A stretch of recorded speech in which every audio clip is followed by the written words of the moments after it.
Test, test.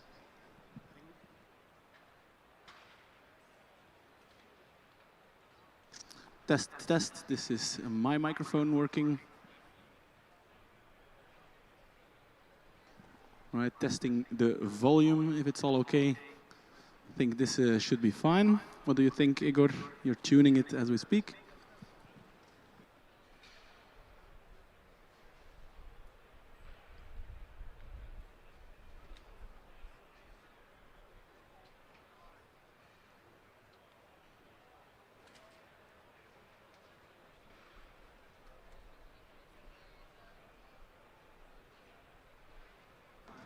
Okay, let's go.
Good afternoon, Hockenheim. The time is 2:48. The air temperature is a balmy 29 degrees. The commentators are mic'd up, and that means we are about to start the manual acceleration event here at Hockenheim. A couple of final preparations underway. Already a bunch of cars in the queue ready to do their final checks before putting down some rubber on the asphalt and putting up some fancy times. Yeah, you mentioned air temperature 29 degrees. To be honest, here it feels a lot warmer. Of course, we are being heated by an extremely hot asphalt here. To be honest, I do not want to know the asphalt temperature at the moment. Yeah, I'm looking at the weather app at the moment, and it says moderate warning for high temperature from Thursday morning until Friday evening. So we are right in the middle of it, right in the eye of the storm, as they say.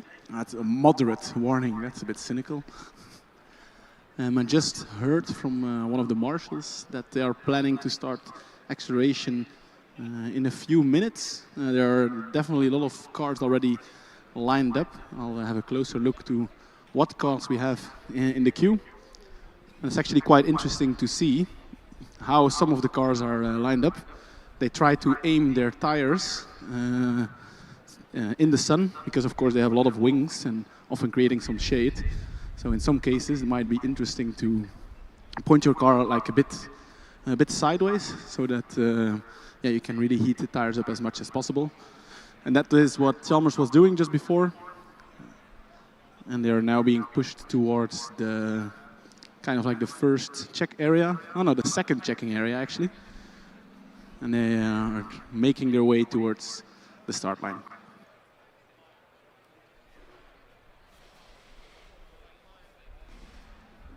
So indeed, it appears car number 95 from Chalmers will be the first one to hopefully set down a time in the manual acceleration event.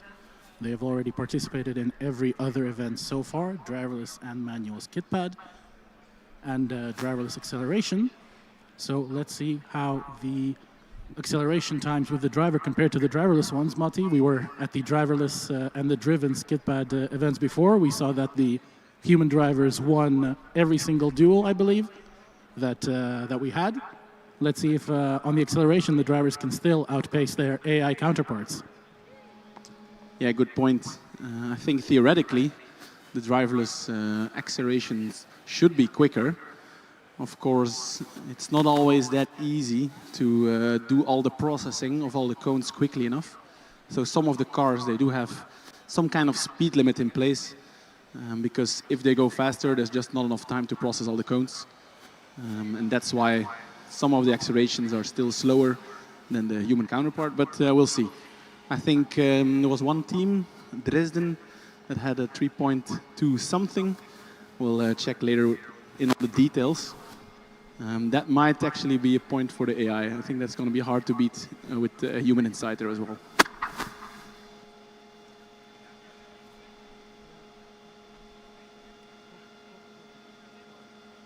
And actually, props to the Chalmers team. So far, they have been in every event ready very early. Looks like it's a very well-organized team, a well-oiled machine. All the runs they did so far were pretty clean as well.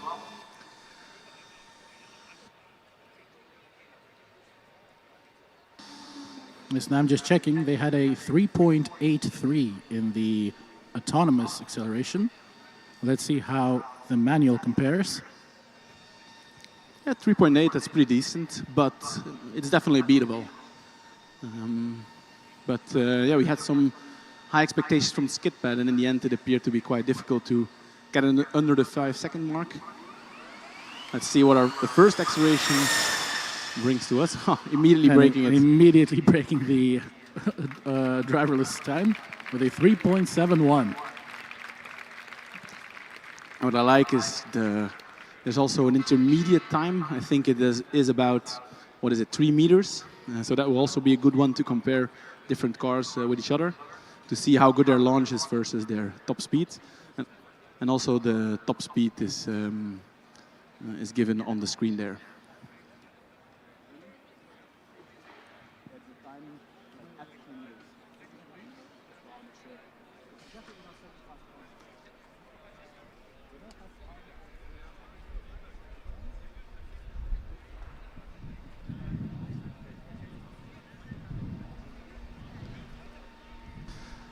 And the second team is also making itself ready here. It's the team from Diepholz. I hope I pronounce it correctly. And so I'm standing here very close to the car, and one of the marshals or one of the officials is giving a bit of information to the driver about the procedures. Of course, the acceleration is pretty straightforward, literally. But after that, the cars need to turn around, drive slowly back in front of the marquee here through the pits. And then at the end, they can actually decide if they go for a second run or if they choose to do their second run later. And similar to the skidpad, teams are able to do 2 driverless skidpads and 2 driverless accelerations as well, and 2 manual accelerations. So in total 4, 2 with a driver, 2 without. Diepholz team also running the small Continental tires. So we've seen major cars of the competitions drive the Hoosiers, but there are still some teams with the Continentals and also some Goodyear tires. So it's nice to see at least some variation there. And the Diepholz team is given the go by the marshal, making its way to the starting line as we speak. And that's where the official will check if the track is clear, all the marshals are ready, and if all is okay, they'll get the green flag. Also important here, there's a little bit of procedure going on. So the marshal is now rolling the car to the exact correct position, which is super crucial for the acceleration. The position is measured, not exactly how, but there is some light indicating when the car is positioned well or not. And that way we can guarantee that all the cars have the exact same starting position. I hear a big applause here.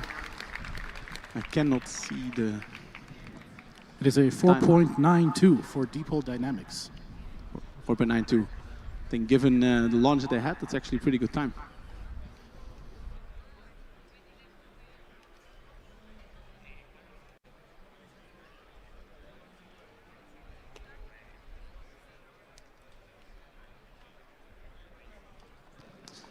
And then we have the yellow and black car again. Now we're standing a bit more close, so it's much easier to distinguish them. This is the Karlsruhe one, KIT Racing, it used to call at least. We're also making their way to the start line. So again, they stop at a certain point, and then the official with the green flag makes sure the car is perfectly positioned, and then they can do the launch whenever they feel like. Bit of a slow getaway. Very slow getaway. But eventually reaching quite a top speed. 5.3 for Karlsruhe. I think they will not be too happy with it, given that in the driverless acceleration they set a time of 3.34. They were the second, this team, yes. 3.3. 3.34 wow. in the driverless event. Okay. They were the second fastest on the day. So that's 1-1. AI versus humans. At the moment, yes. But this is also how it started with skidpad, so let's not cheer too soon. But it seemed like something went wrong, or at least they had a slow getaway, maybe not the right settings, maybe driver a bit hesitant. If they can really do 3.3 driverless, then I'm sure they can improve. And now rolling up to the start line, 240 from Darmstadt. They have no wingman needed on their rear wing, but the no is strike through. So maybe they got a hint from FSG saying, yeah, actually you do need some wingman. And this team had a 5.09 autonomous acceleration. Oh, a lot of wheel spin. You see the driver trying to recover it a few times. A lot of wheel spin, but still faster than their driverless time, a 5.00. 2-1, humans versus AI. 5 seconds indeed, 99 kilometers per hour end speed. And important, the 1.6 seconds till 10 meters, it's been told. So this is Dortmund. We've seen them a lot as well on the skid pad and the driverless skid pad. It's nice to see the cars up close, to be honest.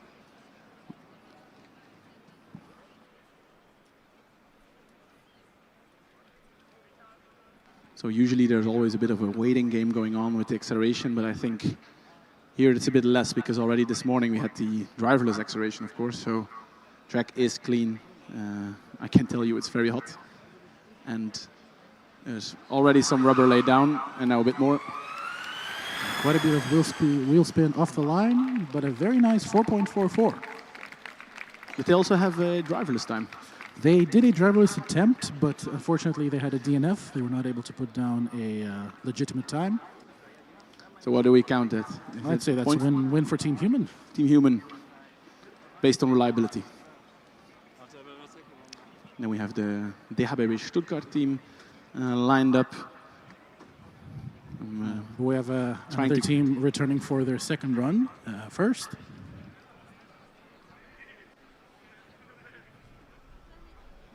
That is Darmstadt returning immediately for their second attempt.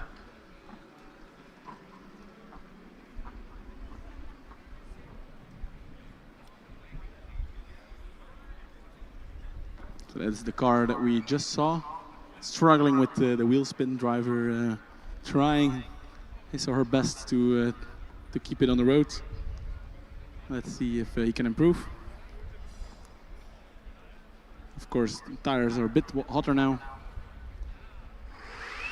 Still, it's very hard to get the power down. Oh. Almost spun it there. Well held by the driver. I think it was very crucial that he or she went off the throttle, because that was almost in the wall. Yeah, very good recovery from the driver. And it was interesting, off the start line, it appeared that it was primarily the front wheels that had a lot of wheel spin. To be honest, I'm not sure if they have front wheel drive. Let's check when they come back. I feel like I had the feeling actually it was one of the tires left or right that spun. But again, not sure. We'll check more in detail. And DHBW being held back for a second here. Probably to make sure that all of the cones are aligned, that Darmstadt is safely out of the way.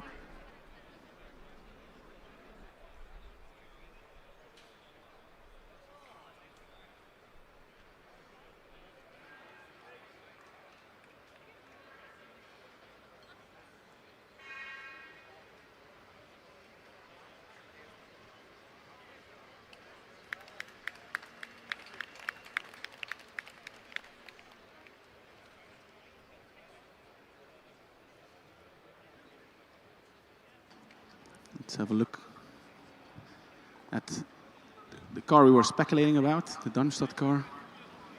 We'll have a closer look. If they do have front-wheel drive. Yeah, they do, so you might actually be right, Igor. Then next up we have the DHBW Stuttgart team with their really beautiful yellow front wing, or at least yellow accent. I was just talking to the team, and it's actually a female driver, Miriam, in the car. She will be doing the acceleration.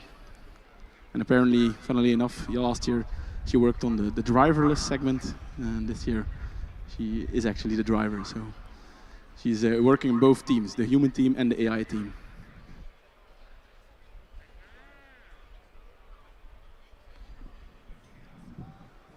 It seems that the officials are just checking something at the finish line. There's something with the timing equipment or maybe some of the cone alignment.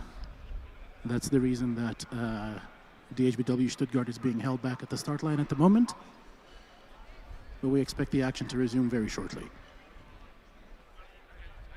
Yeah, Dortmund car was really swerving around, so probably they're just trying to make sure that nothing was hit. Or they saw an anomaly in the timekeeping and wanted to check if all is okay. So everything is, of course, closely monitored so that we don't miss any timings, that we do not miss any attempts. There are various backup systems in place. If one of the systems would go wrong, there are always different ways to backtrack what the actual timings are. But if all is well, we will never need to use that.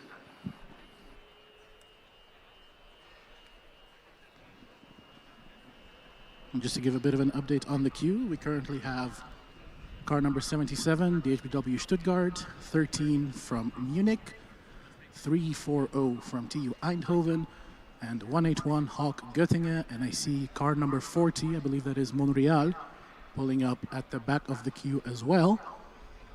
And a couple more cars doing some final checks before joining the queue, so should be a pretty action-packed afternoon.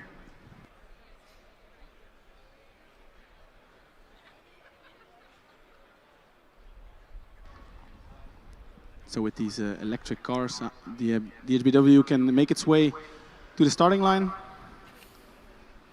Sounds very smooth. That's often a good indication. Parking it at a certain spot, and then again the official will roll it to the right spot. I'm curious. This might be a good one. Clean launch. That's very fast. A 3.56. Fantastic time by DHBW Stuttgart. Yes, and it's often in these accelerations, if it's a very clean and almost slow-looking launch, then it's often the best. The more sound it makes, the more spin, and that's just losing out. I think that's probably excluding the team from AMZ. Yeah, true. If you have some active aero, that's different. So 1.1 seconds, that's also kind of the time to beat on the 10-meter mark. That's usually a very good indication of how good the launch is. UAS Munich, they surprised us a bit on skid pad. Had a very good run. Let's see if they can also perform on the manual acceleration. And they might have done a time as well on the driverless acceleration. I'll check.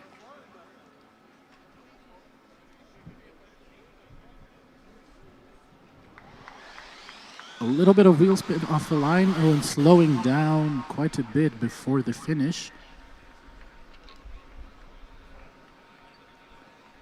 That is a 4.86 from Munich.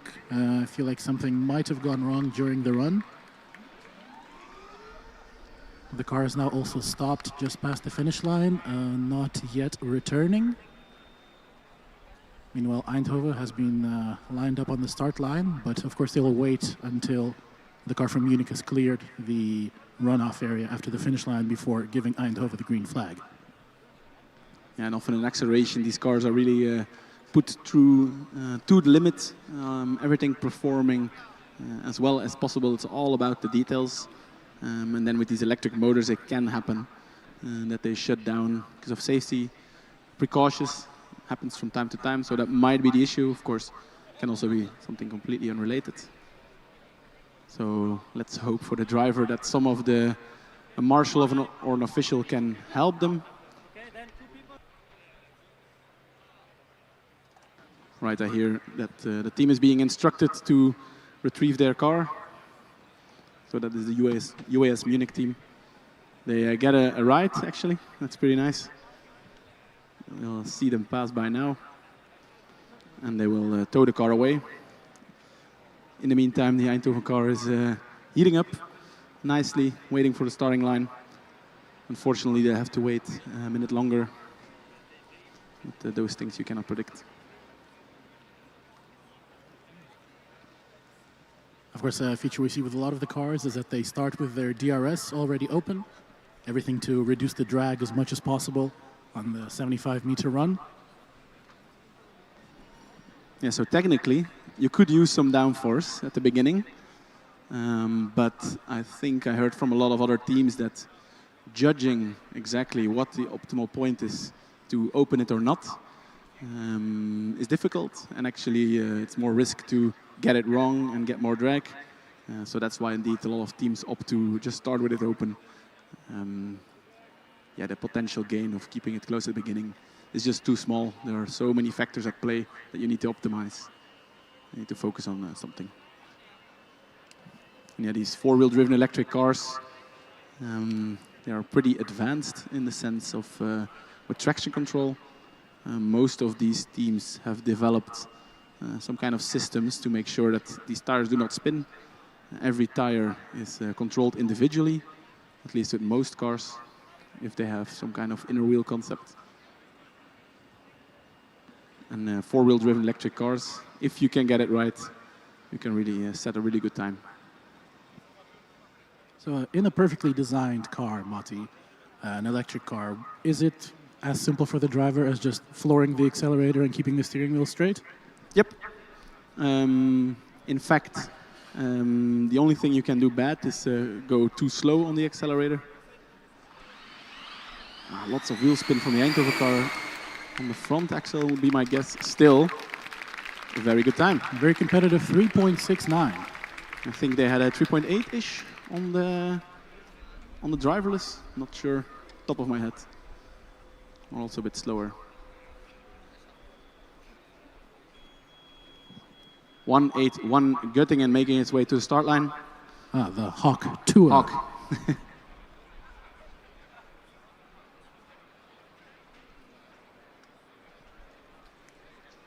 Meanwhile, Eindhoven unfortunately had a DNF on both of their autonomous acceleration runs. So, well, that's another win for Team Driver.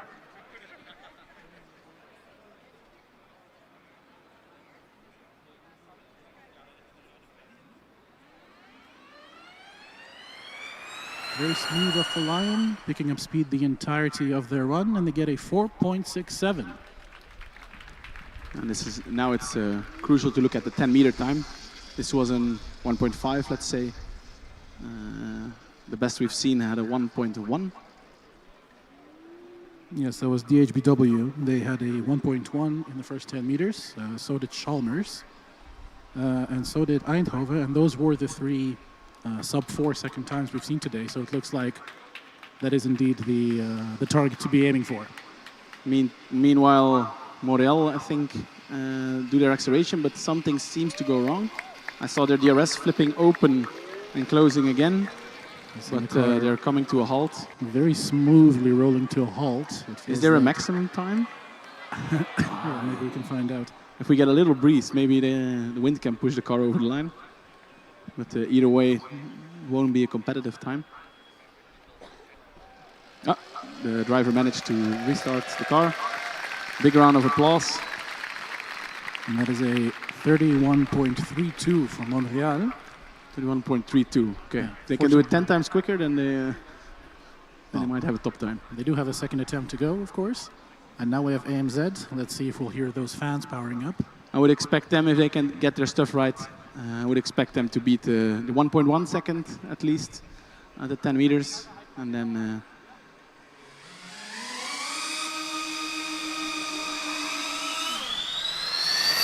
that is quick. 3.4 seconds. 3.4 and Wow. a 0.99 10-meter time. Yeah, it was a perfect launch. Very hard, of course, with the noise to really identify how much wheel spin they had, but it looked absolutely planted. Big launch. It was very interesting to hear the fan powering up. It was as if it was going up a scale.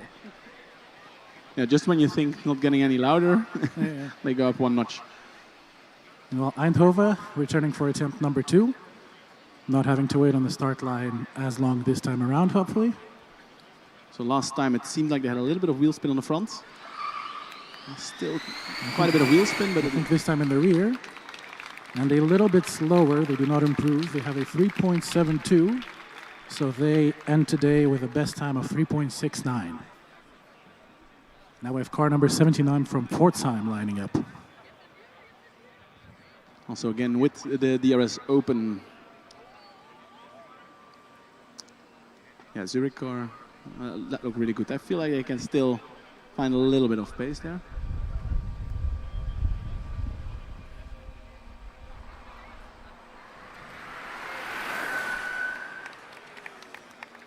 A slightly dirty getaway from Pforzheim at the beginning, but very good acceleration throughout. They have a 4.1 on their first attempt. Yeah, it was pretty neat. I feel like the driver kept it civil. Of course, we do not know which cars have a fancy traction control and which cars are controlled by the driver. Usually in the past, the combustion ones, there was the driver at work, and the electrics, the systems. Traction out of control. Schweinfurt, I think. With an almost combustion engine high-pitched whine from their electric motors. Set a time of 4.56. So we have AMZ returning for their second attempt. And I was just double-checking. They did already beat their driverless time. Another point for the humans. That was a 3.48, and they already have a 3.4. Let's see if they can improve even more.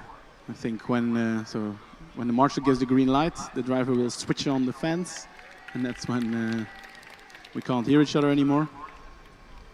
What? Not yet. Just making sure that the track is clear. And then they'll be given a go. Yeah, we see the car from Pforzheim has made their way back to the second run queue. And there we go.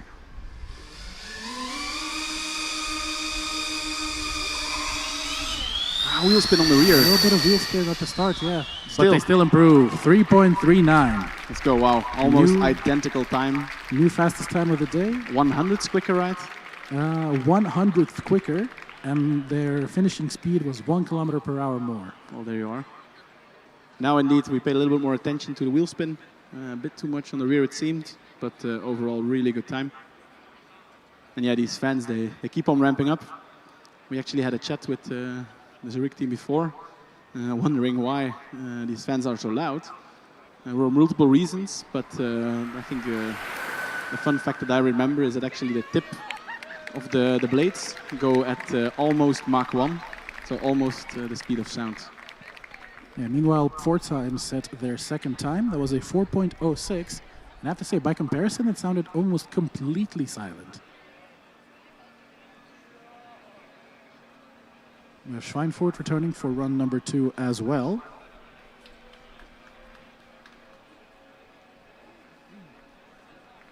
And looking back at the queue, we also have Bayreuth, we have 107 from Bern, and the other loud fan car 59 from Dresden. as Schweinfurt goes, was a cleaner run this time around, a 4.31, 0.2 seconds faster.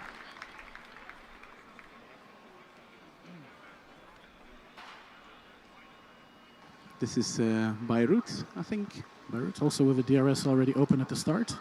Yeah, it looks like a very efficient car. I don't think it has a lot of drag, the car. I feel like, of course, it's hard to see aerodynamics.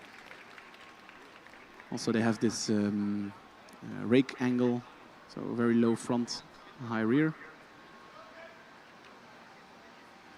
And I'm very curious to see how they will perform.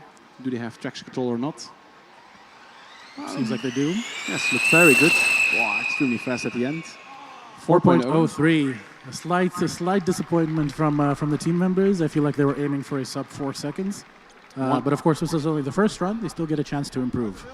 Yeah, and you can see 1.3 up until 10 meters. So then as a team, you know what to work on. If you see you have an equal launch, but you lose at the end, then maybe you have a power problem or top speed problem in this case.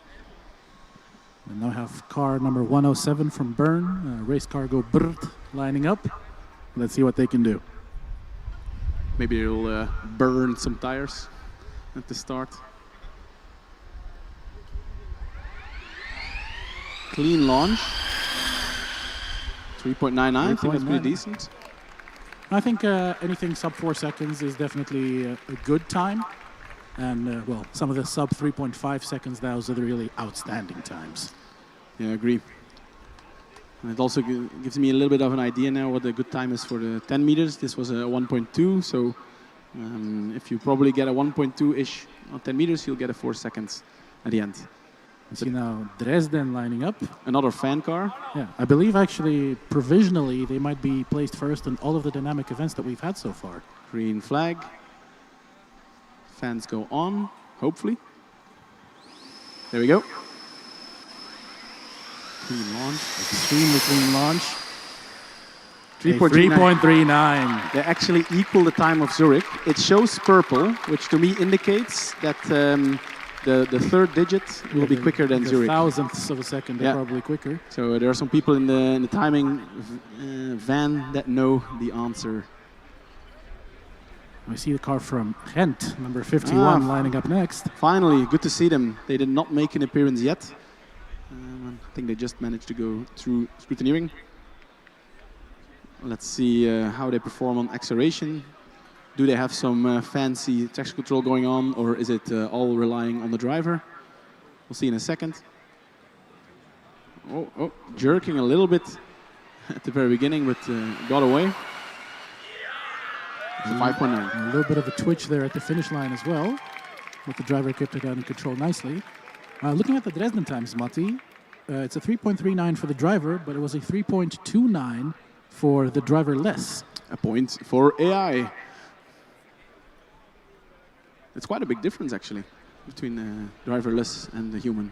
Well, I feel like if you can really get your traction control fully dialed in and get your driverless algorithm running quickly enough that the car can go at its full potential, then the added mass from the driver is going to have that deciding factor. Yeah, indeed. I don't remember. It would be interesting to see what their launch time was, because there the mass does not matter too much. It's mostly at the power limited phase where it matters. We have the car from Trondheim, which we missed during Skidpad. I hear a big round of applause, so I can only... Oh no, it's probably for the Dresden. I think that's for the Dresden car coming back.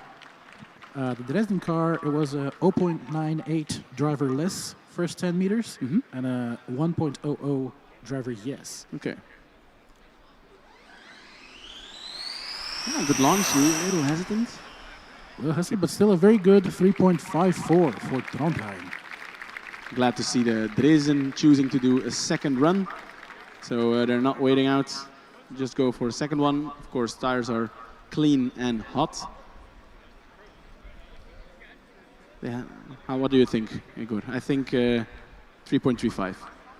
Honestly, I feel like the car is already so dialed in and at the limit that I wouldn't be surprised if they're within 100th of their first time.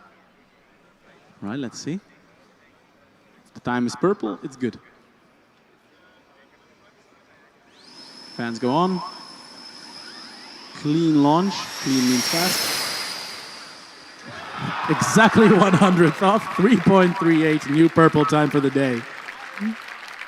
Incredible performance from Dresden. Yeah, if anyone else wants a prediction on the lorry numbers for today, Igor is the place to be. He can guess any digit to the hundreds.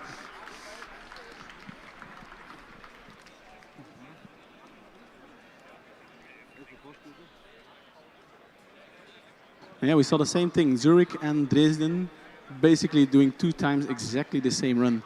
So indeed, shows to me that they really optimized it all and yeah, just extracted every bit of performance that was in there. Now Chemnitz being given the signal to approach the starting line. I see the driver trying to get it started, Yeah, the moving a little bit. Light is flashing. Yes, they're got on the going. approach. Those cars, so cars with aerodynamics, they're very stable at high speed. Cars without do not have that stability. And as we already saw, if you get a bit of wheel spin halfway through, it can get quite scary. So let's hope for this driver that he or she does not have any wheel spin and has a very clean launch. Okay, it stopped accelerating at some point. Almost feels like the car just shut down. Diepholz is still running. And looks like they have just enough speed to cross the finish line. 12.8. The crowd goes absolutely nuts.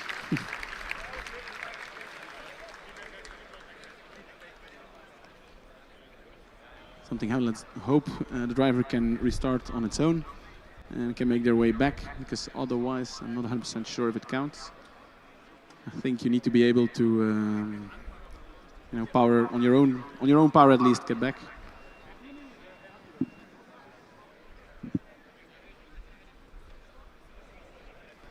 Yeah, it's a nice car. We see the Zurich and the Dresden car and the Trondheim car in one view here. That's all the cars look really well finished, optimized. Is that another female driver with the Dresden car? Not 100% sure.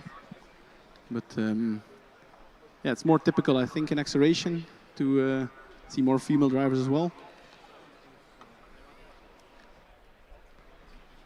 Yeah, of course, the teams for acceleration, they just try to get the lightest person on the team to be the one behind the wheel.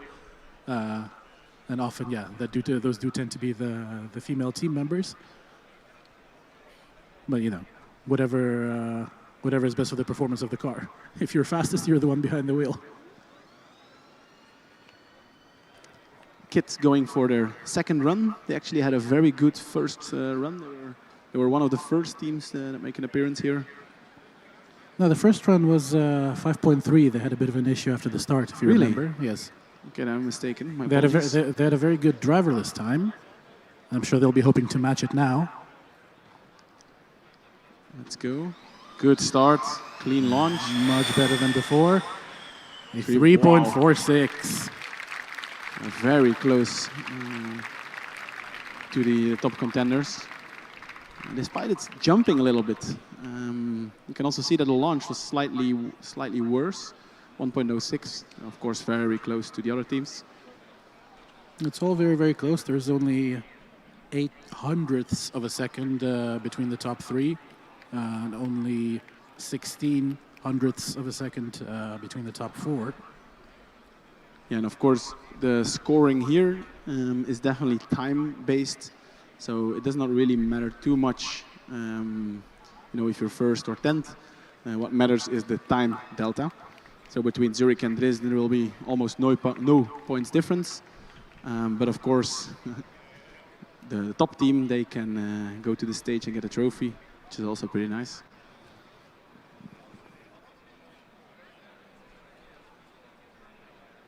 And during acceleration, of course, the post-scrutiny is a bit more important. Certainly with regard to the power limit, there's every benefit to go as close as possible to the 80 kilowatts limit. And as we explained before, the competition has some loggers that they give to the teams. They need to make sure that there's a place in the car to attach the loggers, and all the high voltage system need to go through them, and that way the competition can check if the teams adhere to the 80 kilowatts limit.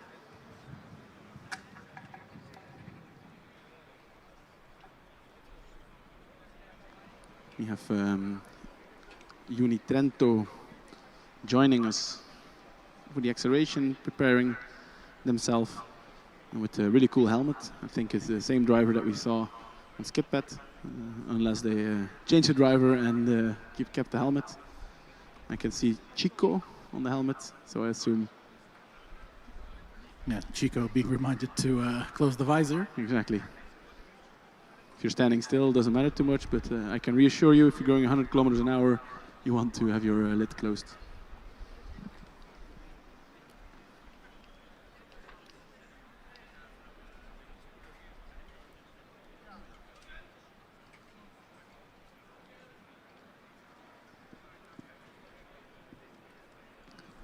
Curious to see if they have some kind of traction control over all the driver's feet. A little bit of wheel spin, but quite a bit of wheel spin on the rear tires, and a little wobbly there, closer to the finish line, but a time of 5.33. And interesting, their top speed is only 70 kilometers an hour, so clearly they're running on a little less power, or they didn't go full beans compared to the other cars. I think the top cars went 120 kilometers per hour at the very end.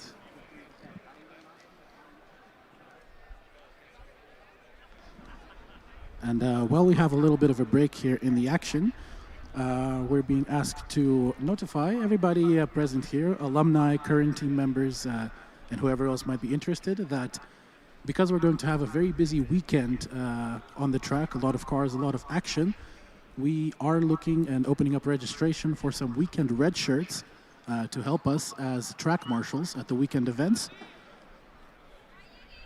Sounds like a nice opportunity.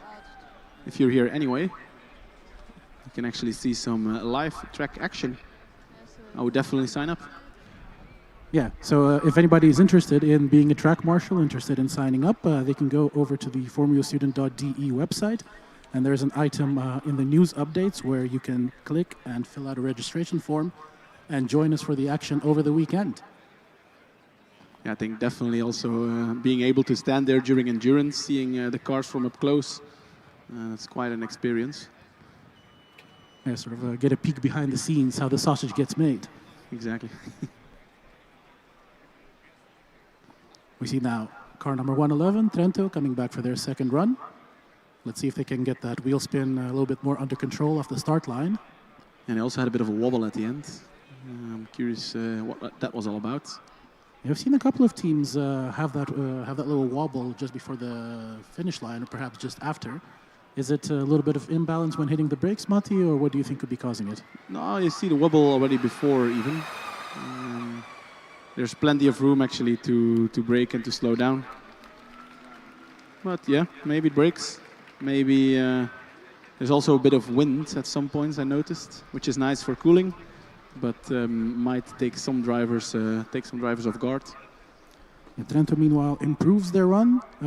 We saw that they were a little bit slower off the start, but because it was a much smoother acceleration, they did get to a higher top speed by the end, and that let them shave off 100th off of their first attempt. So they finished the day with a 5.32. Hamburg, quick. It's a 3.8 on their first run, but very good launch, 1.18 in the 10-second mark.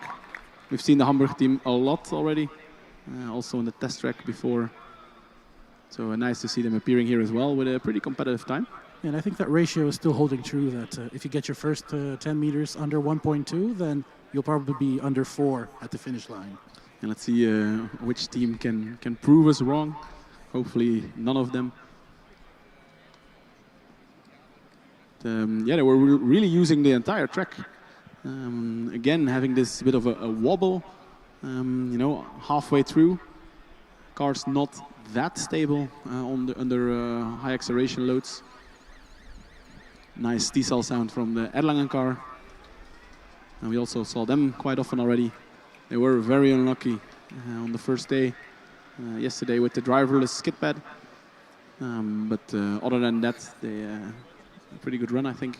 Yeah, we see their rear wing quote is plug and pain. Hopefully no pain here in the acceleration. Let's see how they do.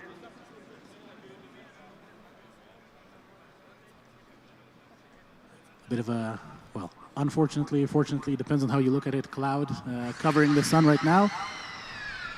A lovely, massive amount of wheel spin from Erlangen off the start, but they still get a 4.71. Wow. But yeah, indeed, there was a whole lot of wheel spin. I think that stood still for 1 second before the car actually got going. They're participating in the Tractionless Cup, I feel like. Yeah, Hamburg now returning for their second attempt. Let's see if they can improve. 3.82 on their first try. So that looked pretty quick. And pay attention, the last time, again, they were using the entire track. Good launch. Again, kept it stable. More stable, but still quite a bit of left to right action, but an improvement with a 3.81. Is that an improvement? What did they have before? 3.82. So everyone's improving, well, just 100s here. By 1/100th of a second. Okay, in Skipper we saw everyone improving 2/10. Here it's 100s, okay. Ostfalia. Oh, consistency is key, as they say. And, well, you can take it perhaps as a sign that if you only improve by that little, that you are already very close to the limit on your first attempt as well. Yeah, it's true. Shows the reliability a bit of the cars in this age and time. Time and age is the expression. I really like the car from Ostfalia. It looks very pretty. Very nice diffuser with the red accents. A little bit shaky on the start, but no wheel spin, and a 4.23. Yeah, kept it quite control at the beginning. And pretty good launch, actually, 1.3. We see now car number 90 from Milano pulling up to the start line. And this is one of the cars that, despite having no fans, has been able to keep up pretty closely with some of the other top contenders that we've seen. Exactly. They're the ones to show that you do not need fans to be quick. They had a second best time, I think, in Skipad. Also in the driverless event, did very well. Cautious launch. I feel like the initial kick was there. A little pause and then they went again. Still 1.17 10 meters and 3.7 total. Still a respectable time, but I feel like there might be another 10th in there. Yeah, let's hope so. Let's hope that they can break the improve by 100 rule. Ostfalia now back for attempt number 2. It's Erlangen. No, it's Ostfalia. I think. No, it is Erlangen. It is Erlangen. Of course it is. This is the wheel spin car. Yes. A little less than the last time. 4.5. 4.52. It's a 2/10 improvement. 2/10. Oh, okay. Yeah. Finally. Maybe we can have a competition who can leave the longest 11s on the start line. They are already appearing. The 11th, referring to the tire marks that are being set, almost looks like the shape of number 11. Well, see, I'm sure all the teams that come after will be thankful for that extra little bit of grip on the start line. Yeah, maybe should get the sponsorship award for putting rubber on the ground. A massage, emotional support. Shadow, airco. Yeah, 1,000 euros. Yeah, we could also try to get you a big umbrella. That's okay. Well, that's If there are some drinks at some point, that would be nice. Hearing some very loud fans at the start line. I'm not sure we've heard these ones before. No, indeed. They also look new to me. And this is another fan car, maybe. Yeah, seeing a very interesting, almost a twin exhaust pipe solution on the rear of the vehicle. That might actually be the fans for the Active Aero. It's car number 399, the quote-unquote other Karlsruhe. Unfortunately, something seems to go wrong just after the start. Indeed. Had that initial kick, as you called it. But yeah, the car now stopping on the track. Yeah. Okay. Thank you. And the team members being taxied on over to the car together with a push bar. Yeah, they were not happy to see that, obviously. The reaction felt a little bit to me that they already had a suspicion something could go wrong. And we're disappointed, of course, to see that after a few meters the car just stopped going. But while I say so, I did an inverse commentary curse because the car got going again. It's good news in a way, because then it can, on its own power, get back, and maybe can do a second attempt. And I think sets a, well, quote-unquote anti-record time of the day, a 41.68. Is that the slowest so far? I believe it might be. There must be a limit of a minute, right? This is the Ostfalia one. Yes, that's Clear. Australia. Very clear launch, actually. But they do not improve. They do not. They're 200th slower than their first time. All these times so close to each other. Now we see Milan returning for their second attempt. Hopefully, whatever that, tiny niggle at the beginning was, they're going to be able to avoid. Exactly, because that might put them in the running as well still to get a really good time here. Let's see. Again, there seems to be a tiny bit of hesitation of the start line, and they get a 3.71 that is virtually identical to their first try. So everyone's doing identical times. Do we live in a simulation? Do we even need 2 attempts? Exactly. Can't we just do 1? And then we're done by 4. We go drink a beer. But let's just see how that Milan time compares to the driverless car. The driverless had a 3.72.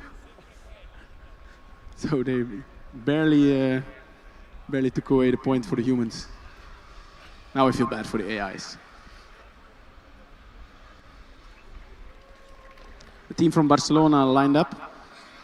We've seen them quite a lot as well. I'm just waiting to get the green light from the start line official.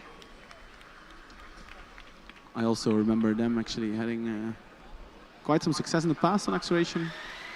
This was a cautious launch, no wheel spin. 5 seconds flat. That's a good banker. Do you feel that was that the traction control being a little bit too aggressive, or was it the driver being smooth on the accelerator? That's a really good question. And actually, I do not know. Could be both. If indeed it was the driver, then I think it's a good approach to start with. But if it's a traction control, yeah, then they need some work. I feel like with the Milano car, for example, there you clearly saw initial kick, traction control kicking in, reducing it again before going. Well, would it have been the traction control? Could it have been the power limiter? Not that early, right? It's only at 60 kilometers an hour-ish that the power limiter becomes relevant. And this is one of the 2 Polish teams. Wrocław. Very nice livery. A very nice livery, some very nice aerodynamic features on the car as well. Slow getaway as well. I do feel if it's this kind of speed, I'm sure that the driver is pushing it. But something in the car is holding it back a little bit. And it can indeed be the traction controls. If it works well, it's nice, but if it doesn't, it's just limiting you too much. I feel like that would be a little bit too aggressive for the traction control. Traction over control. Traction control freak. It's true, but it's not weird to see traction control do wrong things. Even though we've been using it for years and years, it's always tricky to get right.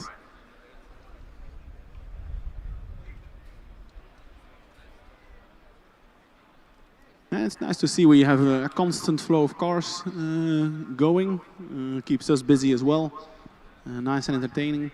I see 3 more cars that are being prepared to do a run. The first one is that Prague, I think? That is E-Force Prague, indeed. Nice.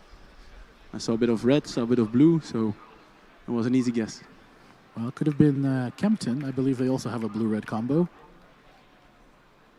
But while we wait for some more action to resume, one more reminder that if you would like to join us as a track marshal for this weekend's race events, please head on over to formulastudent.de, click the registration form, and join us over the weekend on track. Get a look behind the scenes, get to see the cars up close. We hope to see you there.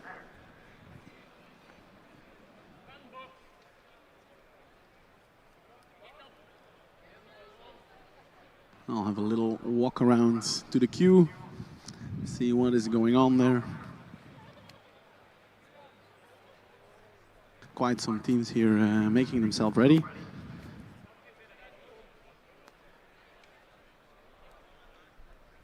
And there's actually quite a bit of tailwind now. This might also help some of the teams increase their top speed. So the teams that do have some power limit issues, I think you'll get a few hundredths of a second for free thanks to the wind.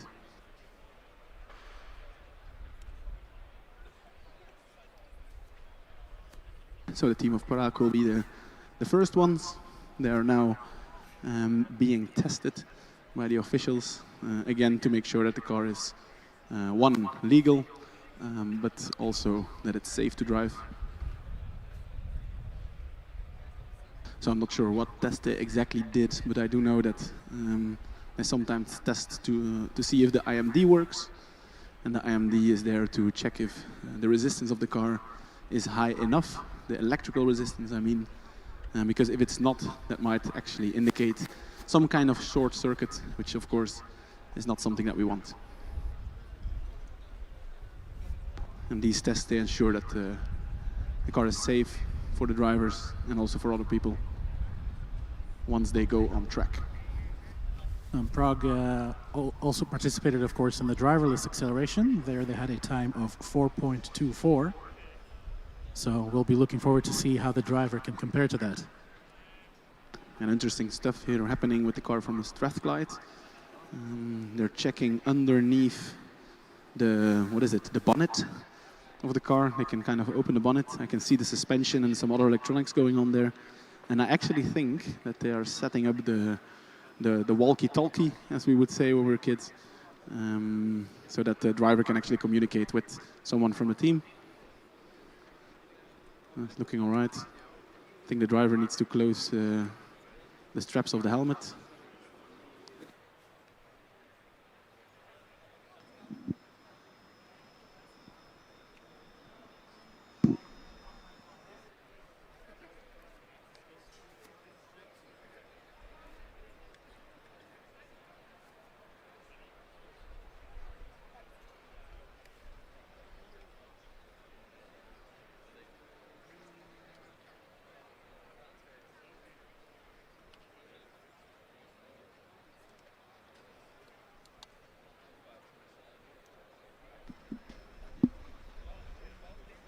While we wait for more cars to make their way over to the starting line, small reminder that in 15 minutes at 4 o'clock, the driverless autocross event will be beginning.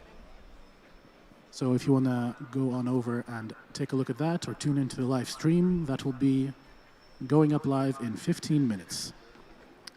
Of course, personally, I'll just keep on looking at our stream. I think this is way more interesting. We have way more fun commentators, don't you think? 100%. No, just kidding.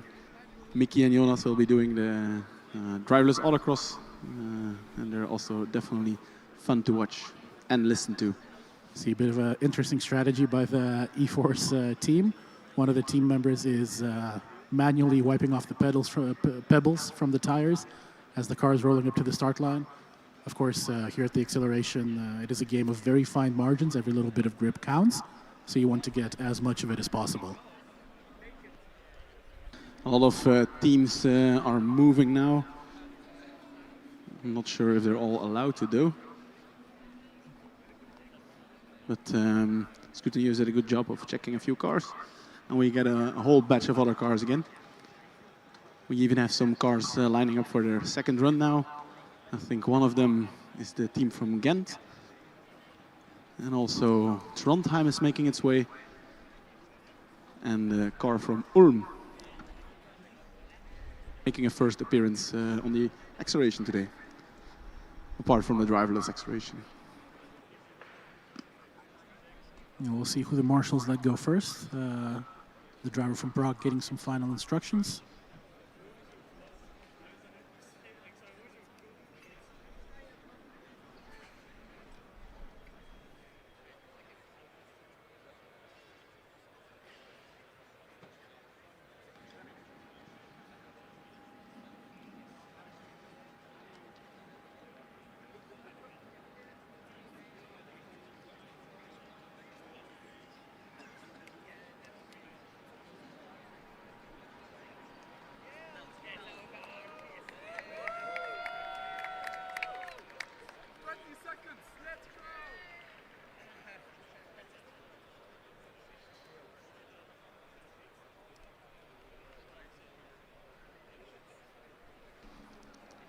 Yeah, Prague surprises a little bit today and yesterday with their performance.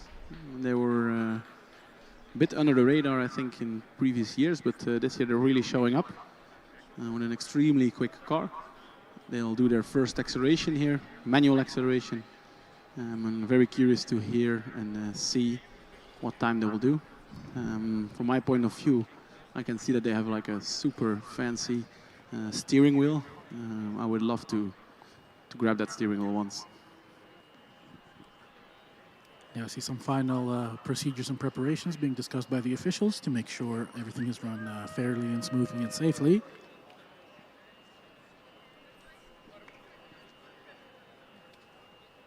Yeah, a lot of cars that are ready now. I do feel like we were waiting for something. I also see the golf cart coming back, so I would have the feeling that they were fixing something on the track. Yep, green flag official going back to the start line. So Prague rolling up, about to attempt their first run.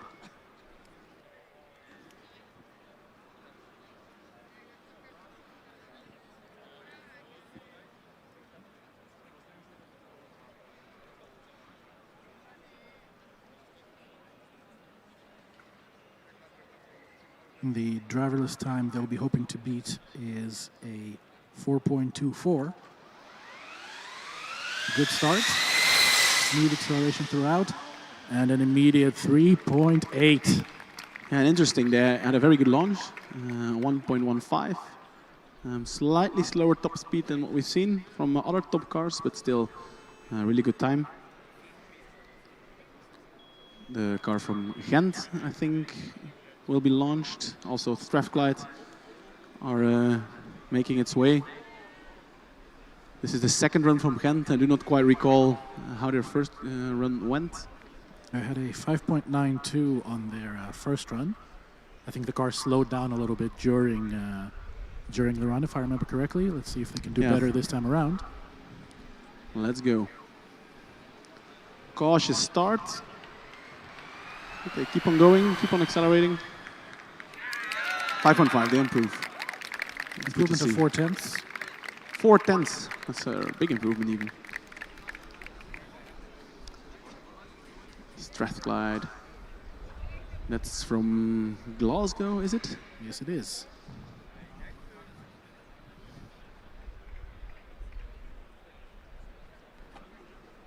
It's their first run. I really wonder if they have traction control or not. Otherwise, it's all up to the driver to make sure that they do not have too much wheel spin. And trust me, in an electric car, that's not easy to do. No, and as I look at their wheels, I feel like there might be a few marbles on their front tires, so big burnout at the start. Yeah, but luckily for them, it was only after a few meters, so it's less crucial. And they get a 4.81. That's pretty good. Also pretty good launch, actually, 1.6. So they can be quite happy about that. Trondheim. Did they have an issue in their first run? No, they had a very, very positive 3.54 on their first attempt. That's good indeed. And let's see if they changed anything to the car. Let's see why they took a little bit of a break. Or whatever changes they did make. Let's see if they're effective. Very good launch. Keep on pulling through. 3.54. Identical time to their first. Of course, it still displays as green, so that's must insane. be a little faster, but the delta is in the thousandths of a second. How is it possible that all these teams do identical acceleration runs? Crazy. Prague immediately doing their second run. 3.8 is the time they're looking to beat.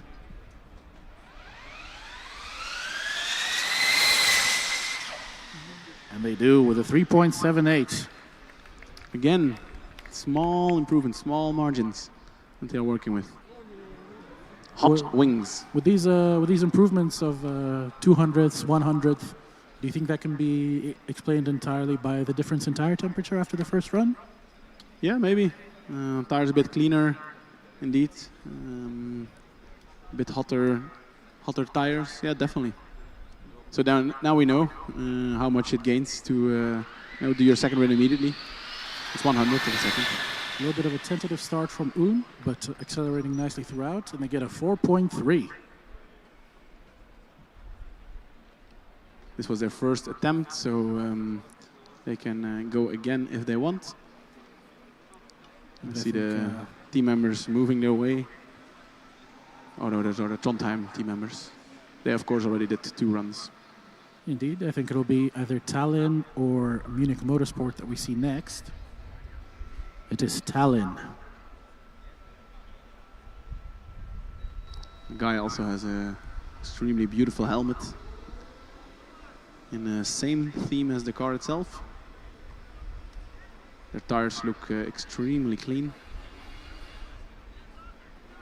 And yeah, Tallinn is definitely a team to look out for in the past years. So curious to see what they will put down. Well, they put down a 5.77 in the driverless acceleration. This already looks much faster than that. Yeah, very quick. Is a 3.46. Wow, even with a little bit of wheel spin. They had a good launch, but after a few meters, quite some wheel spin. It was quite okay, but still a very good time. I feel like if they do a little bit, if they can solve the wheel spin, maybe they can challenge the top time. We see Munich Motorsport being given the signal to approach. This is also their second attempt. On the first run, they had a time of 4.86. I'm sure they'll be looking to... And then they must have had some kind of issue, right? Because I feel like their car... 4.8 is not bad, but... But I see the timing beacon has been triggered. Did the car roll up a little bit too far forward? Yeah, maybe. I think it should be okay. Official will be placing it in the right place. It's not that they had the intention to continue rolling.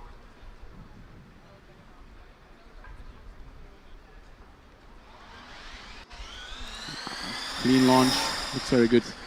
And a much better time with a 3.77. Well, they can be proud. Very good launch as well, 1.12 seconds. I think might be the biggest improvement we've seen so far, almost 2 seconds.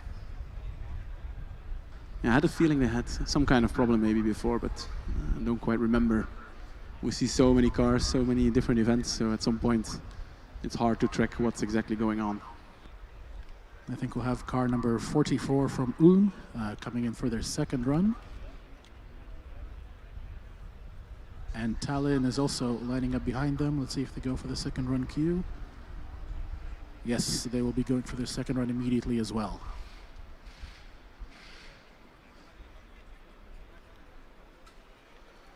Ulm with a 4.3 to beat from their first try. What do you think, Matti? Yeah, it depends a little bit. I had the feeling their first run was already, it looked quite clean. Maybe they can turn up the aggression a little bit and improve a little bit, but if they do the same approach. 4.26. Oh, 4.17. Nice improvement by them. And they left a little bit on the table at the very beginning, but after 2 meters, took it away and kept on accelerating. Next up, we have car number 84 from TU Warsaw. One of the 2 Polish teams that we have here. They also made an appearance this morning on the skid pad.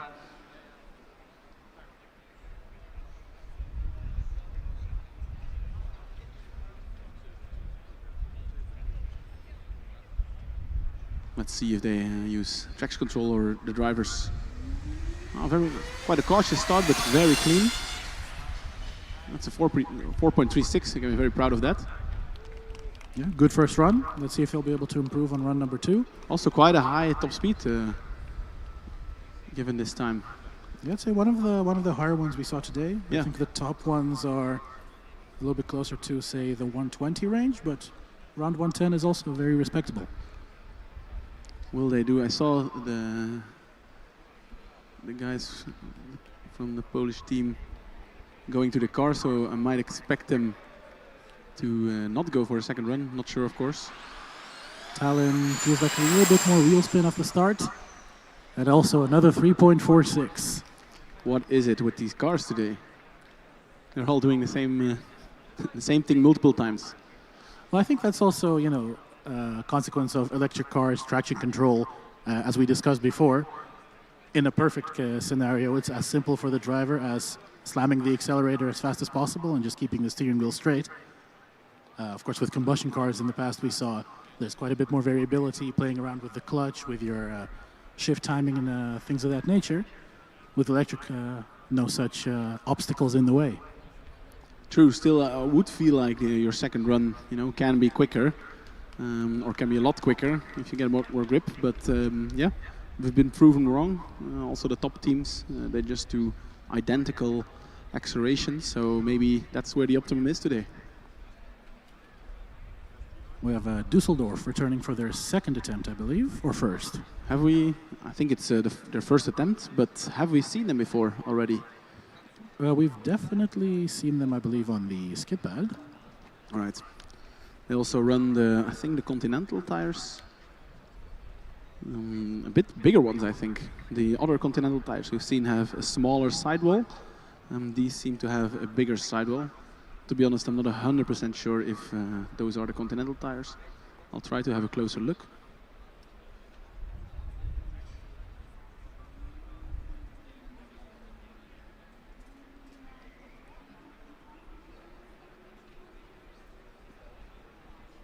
I thought it was the Continental tires, but they already looked a little weird. And actually, it's a brand that I've not seen before. It's called Avon. And I think they're the only team running the Avon tires here on this year's competition. So that's the fourth tire brand we've seen. We've seen the Hoosiers, the Goodyears, Continentals, and now also the Avon.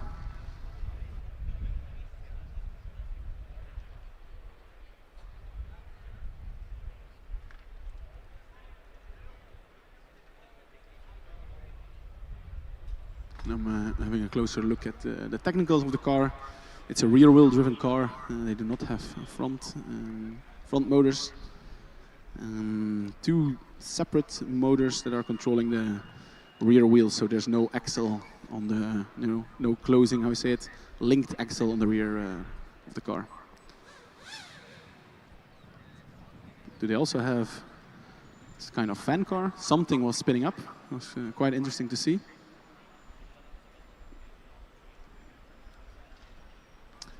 Other than that, very silent car. Lining up for their acceleration attempt. The official making sure they're exactly where they need to be. Very, very tentative off the start line and not picking up too much speed going down the track. A 10.4. Interesting. Something must have gone wrong, I feel like. Driver is also coming to a halt now at the end. At least they did. They wrapped up the successful acceleration. But yeah, this is not how it's supposed to go. They finished with 24 kilometers per hour. That's definitely not what they were looking for. And just looking down in the queue, we only have one more car currently lined up.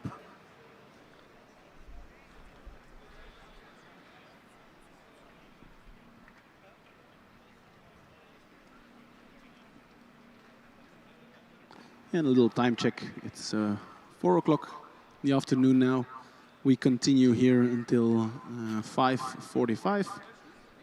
And then I will definitely have a look at the driverless autocross after that, because that goes on until 7.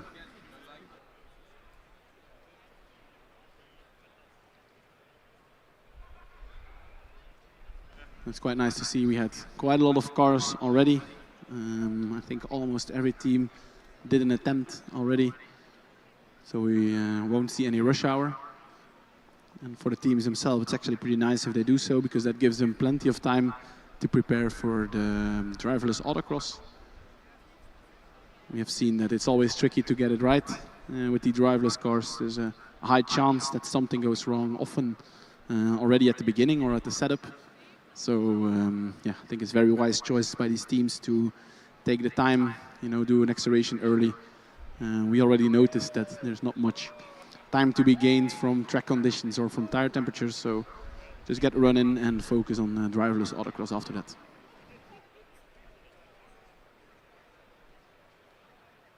Let's have a look at what car we have there at the very end of the queue. They are being tested by our scrutineers. Meanwhile, we saw the car from Düsseldorf, unfortunately, not being able to make it back under its own power.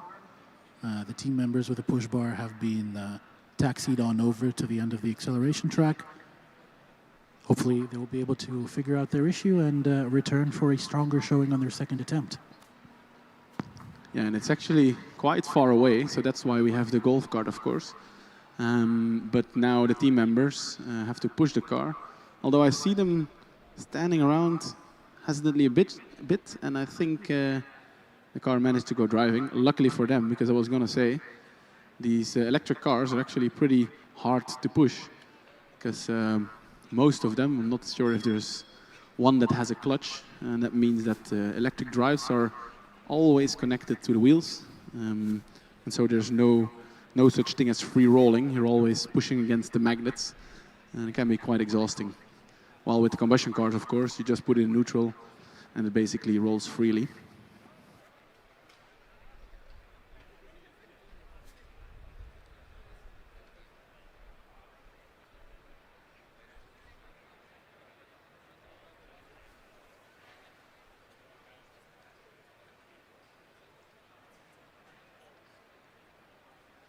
And the car that is here being tested right now at the queue is the car from Kempten, number 52.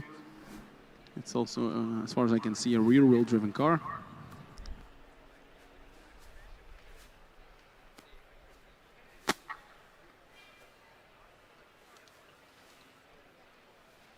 Rear-wheel driven car with inner wheel motors at the rear. So sometimes you see teams that choose for a rear-wheel driven car to put the motors inside of the chassis. Has some advantages, but also some other disadvantages.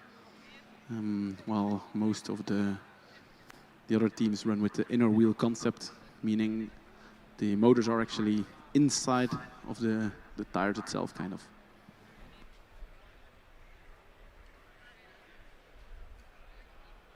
And as you mentioned before, Igor, indeed, they have this blue and red split livery going on.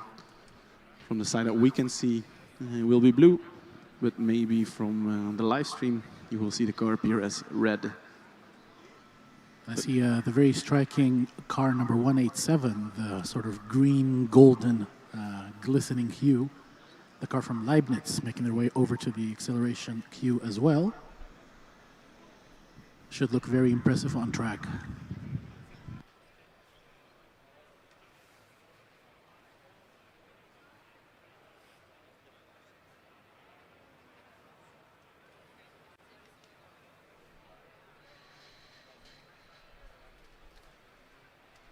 And the Kempten car has been approved, and they are making their way to the start. So they're making their way to the end or start of the queue, depending on how you look at it. And that's where they will park the car, put on the high voltage, and from there on the car should use its own power to go to the starting line. Well, this point is what we call the ready to drive point.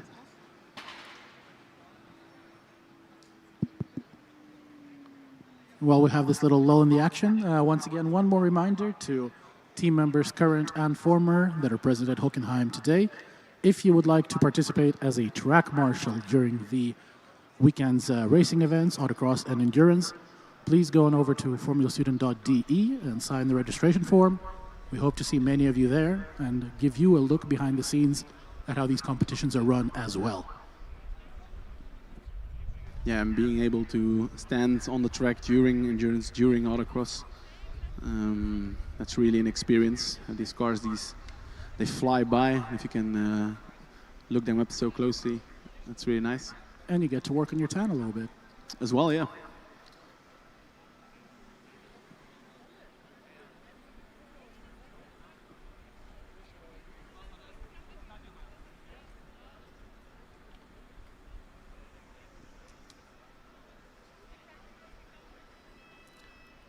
Very melodic, ready-to-drive sound from Kempten. And they're given the green light to approach the starting line. Driver fiddling with the controls a little bit. I heard the starting zone twice now. And I see the driver is shaking their head.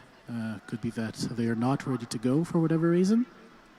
See the team members making their way back to recover the vehicle. But in the meanwhile, we do have two more cars approaching at the back of the queue. One in the second run section, I believe that is Strathclyde from Glasgow, and Leibniz doing some final checks in the first run queue. And I see car number 54 in the background as well. Matti, can you make out which vehicle that is? Which one? The 61 from Nuremberg? No, that's the 60 from Nuremberg. The 54, they're at the back of the queue right now. 54, I'll have a look. That's the golden car, no?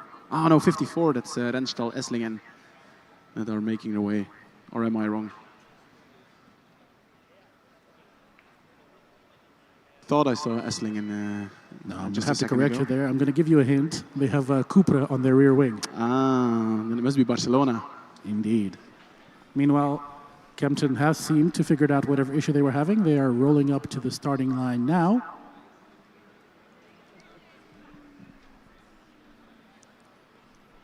Yeah, so sometimes these cars, if they get initialized just a bit badly or something unlucky, and then you can end up in these situations where either the car is not charging or not starting, all because of safety precautions, of course.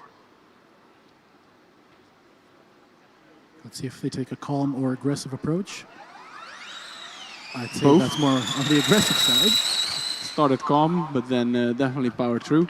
You get a 4.16. So good time. Yeah, pretty good. I think this is one of the cars where the driver needs to do the work. And given that, I think 4.1 is a really good time. Also 1.3 on the first 10 meters, so pretty good launch as well. But indeed, after a few meters, definitely some wheel spin, but it was not too bad. Driver managed to recover and set a good lap time. Now Strathclyde lining up for their second attempt.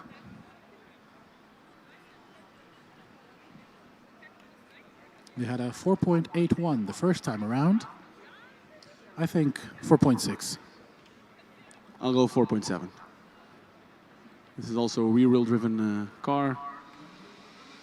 It's slowly off the line, but pretty 4.74, right on, Matti. Finally, I had a good guess. You're dialing in as the day goes on. Yeah.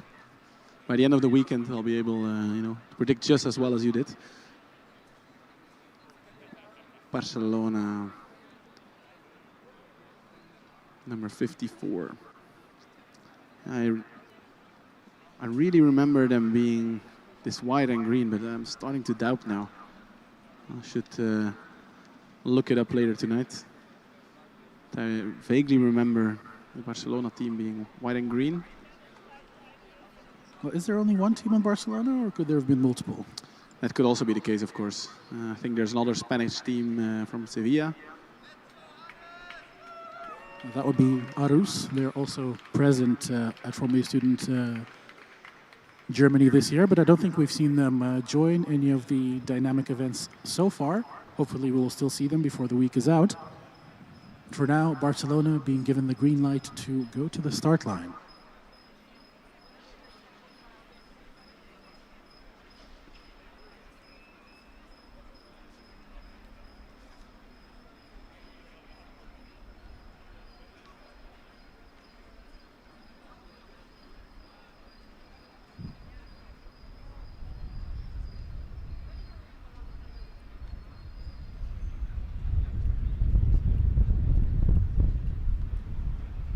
So the first run of the Barcelona team was a 5-second flat. They were here maybe half an hour ago or 15 minutes.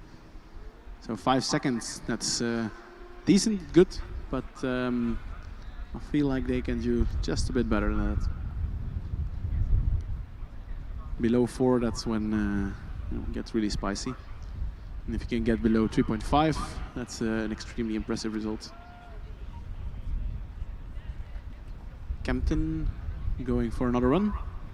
4.16 to beat. I say 4.08.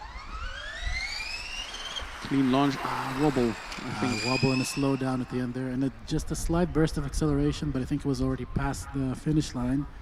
A 4.77. Yeah, I think car stopped or one of the motors stopped working. At least it showed similar symptoms. And then, of course, it's tricky to still beat your time. There seems to be some issue with the Barcelona car. The T-cell light is green again.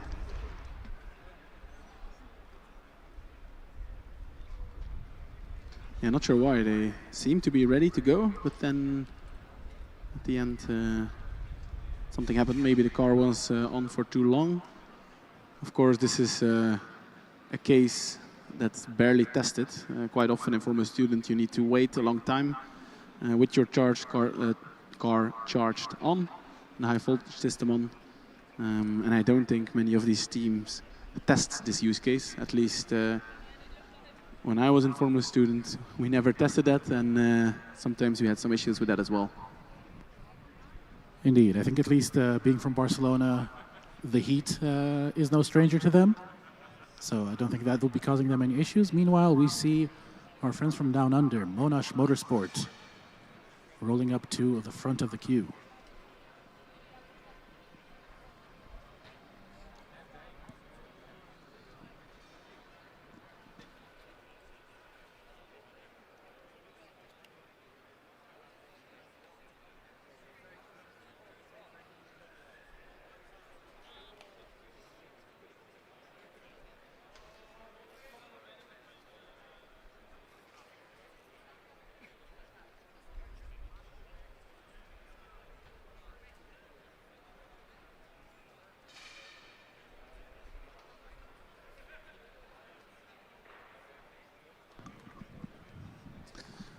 And I think Monash is also doing pretty well overall. So far, as far as I know, they have participated in all the dynamic events. This morning they did a 6 point something on acceleration, driveless acceleration. It's a pretty good time. I think they should be able to beat that with their human driver. They had a 6.14 on the driverless acceleration. That's pretty decent, but that's a time you can beat as a human.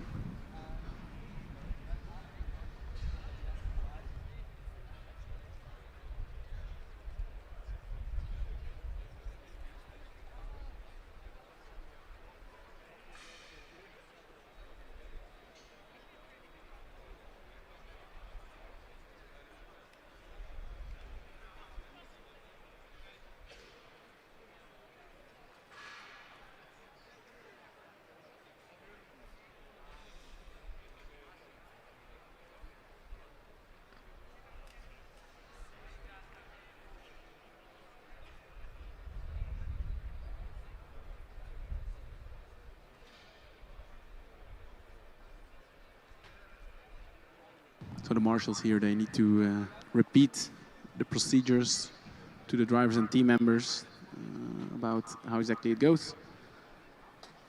Once that's done, they can charge their car, get it ready.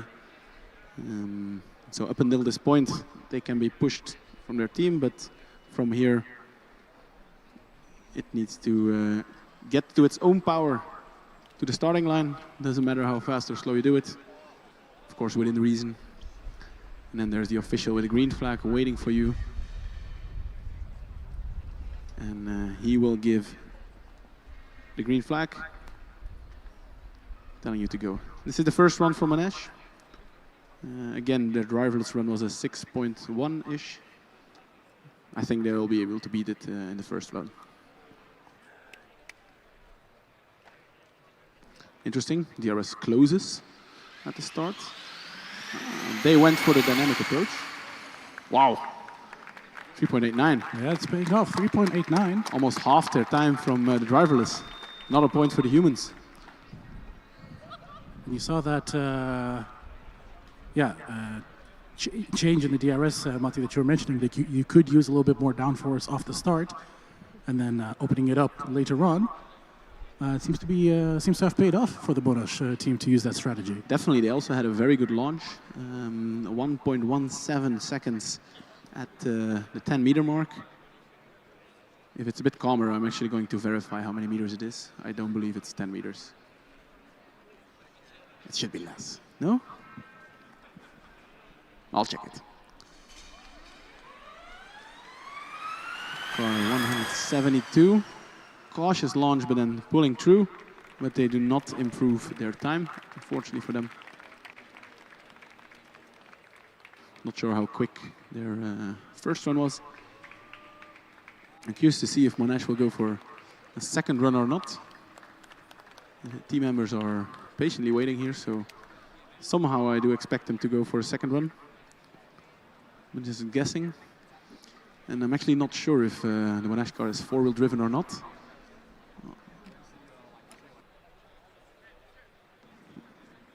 And now we see the car from Amberg-Weiden lining up at the front of the queue. One of the cars with a negative rake.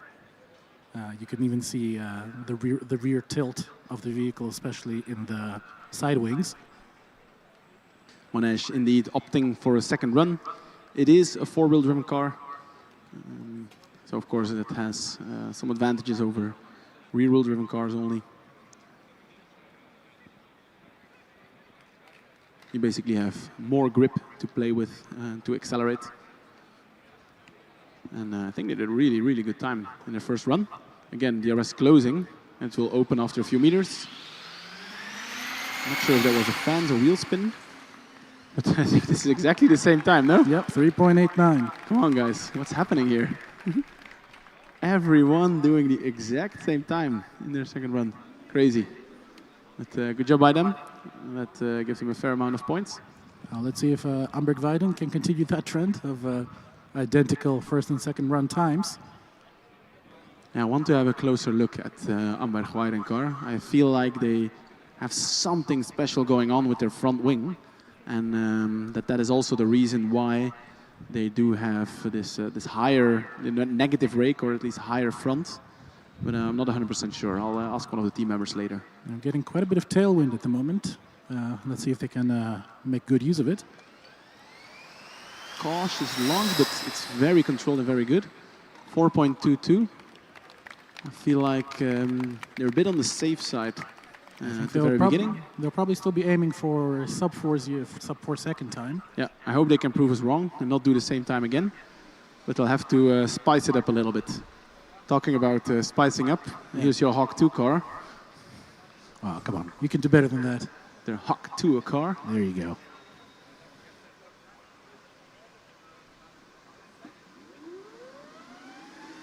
The Nuremberg car. Actually, we saw them yesterday doing an insane amount of practice runs. On the practice area, I have to say they had a bit of wheel spin. But they had plenty of time to work that out. So curious to see if they made improvements. It's their first run.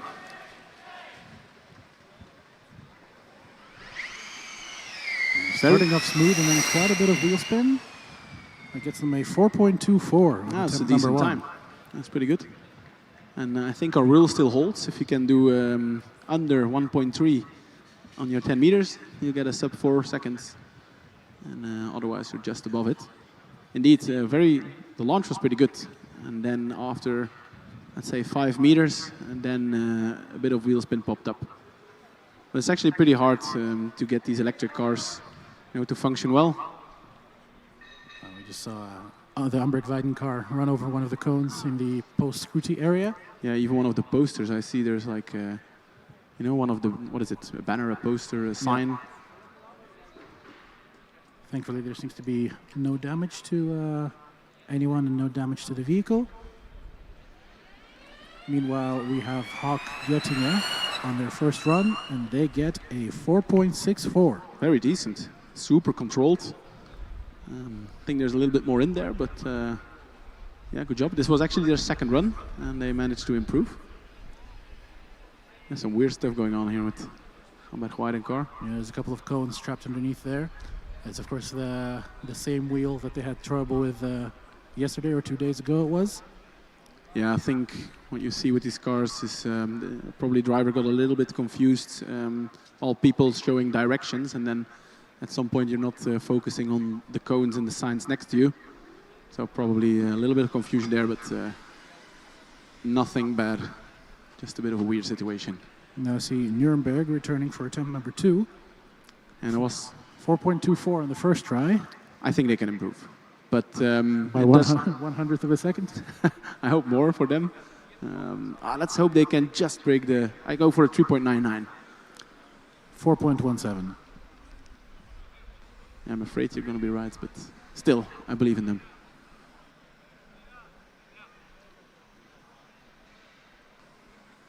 And so my feeling would be that this is a car that does not have traction control, or at least not as precise traction control. So organic traction control.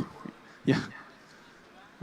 Actually, talking about organic traction control, it's a very good point you're making, because with these combustion cars, you do have a bit of organic traction control with the different gears. Also with the RPMs on the engine, you get different dynamics, making it slightly easier to control the spin. Because these electrical motors are so powerful and they have a flat torque curve all the way through, of course, up until you have the power limit. It makes it very, very hard to control the spin on these things. Let's see how the driver does it. Okay, goes for the burnout approach. Let's see if it's better. 4.15. You're super close, Igor.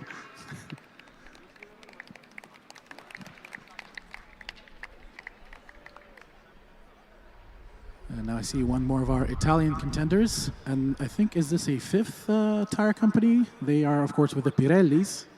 It is. I think I probably wrongly assumed it was the Continental before, but the P0, that rings a bell. I think the tires from Formula 1 are also called the P0. They look very similar to the Contis. Team members shouting something to the driver. I think it had something to do with fans. Yeah, perhaps turning on, I'm not sure if it's the cooling or if it's a ground effect fan.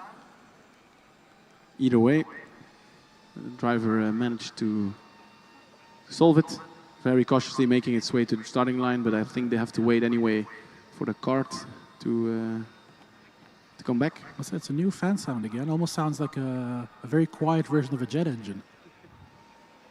Indeed, like an aircraft that's warming up from a distance.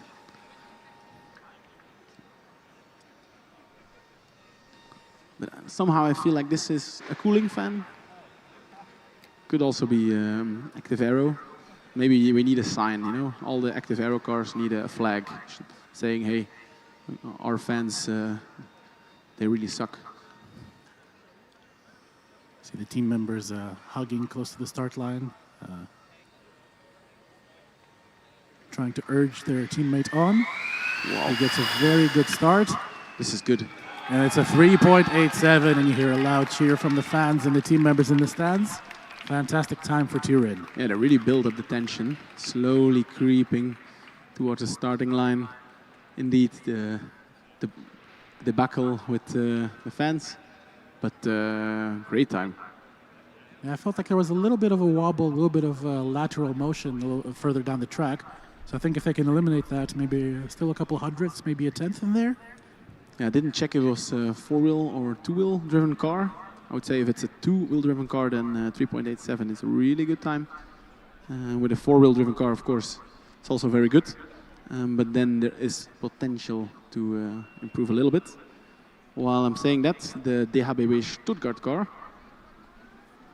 with their beautiful yellow highlights at the front, is making its way for a second attempt. Yeah, 3.56 on their first go. Let's see if they can improve.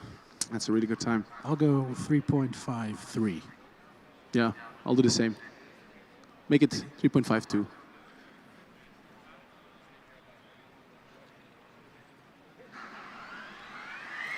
Bit of wheel spin off the line, but very, very rapid later. Unfortunately, not quite improving, but still a very impressive 3.58. Yeah, the wilder it looks at the start, usually the slower it is. But very close to their first time. did not manage to improve. This also shows, I think, that track conditions are more or less constant. I don't think there's any significant grip that has been added in the past hour. And I think there's a new car that we haven't seen before, but that we definitely expected before. I think it is the Ren team, green team from Uni Stuttgart. Do they still have the number 26? I'm going to have a closer look. So my guess would be that they had some issues with scrutineering before, and that is the reason that we have not seen them yet. A shame, because I would have really liked to see how they performed on skid pad.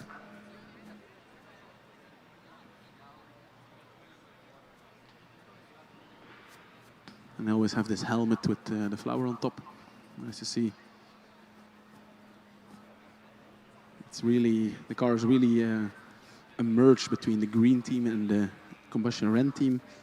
They have these green, how I say it, highlights, but also the blue highlights.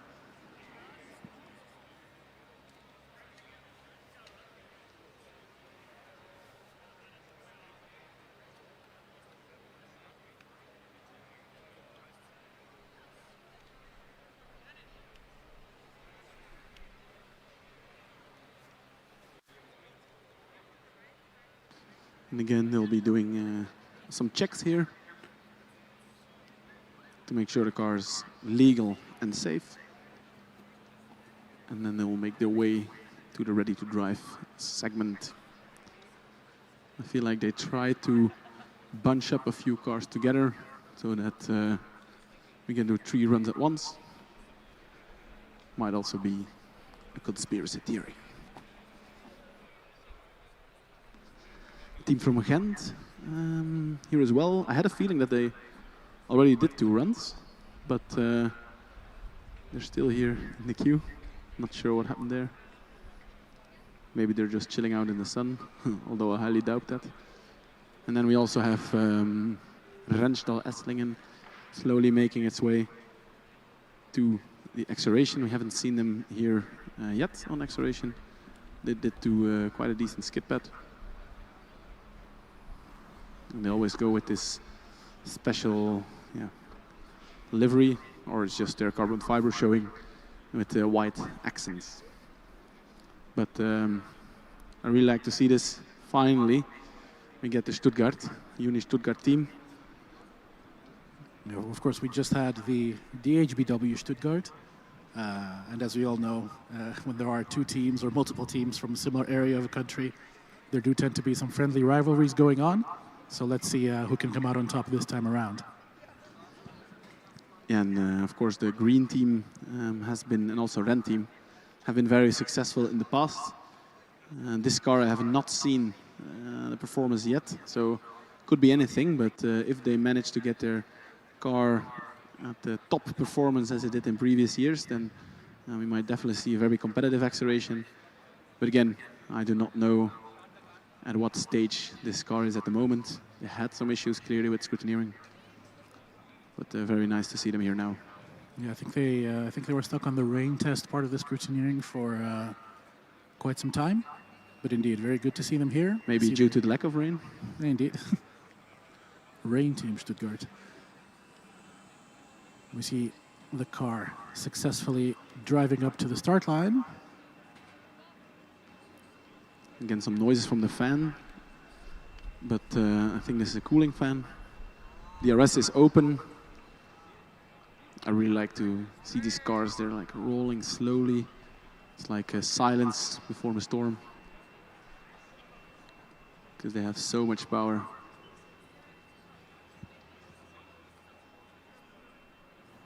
What do you think, Igor? I go for 3.6. This is a wild guess, of course, because we haven't seen this car drive. I'll go slightly more conservative, 3.8. This looks good. Very good. Very good. Yepa, 3.5. Wow. I can be very happy with that. It's a good launch, slightly slower than what we've seen from the really top teams. So Zurich managed to get just below the 1 second, so 0.99 on the launch. Dresden also had something 1.01, if I recall correctly. So they are right up there. And yeah, maybe in their second run can tweak some parameters. Maybe the tires are a bit hotter, but we've not seen major improvements between first and second run so far.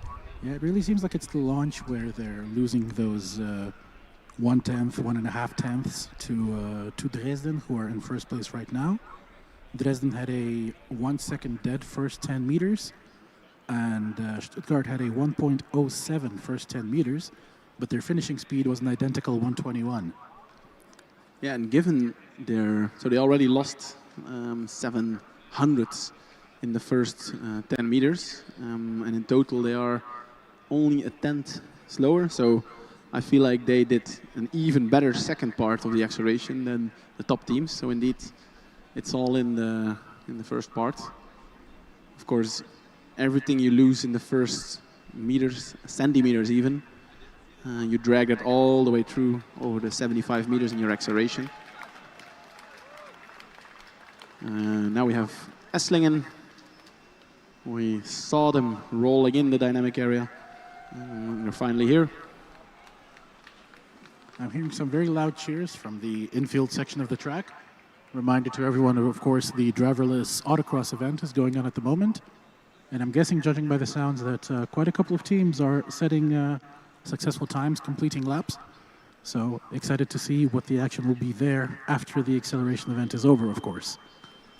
Green team opting to not do a second run.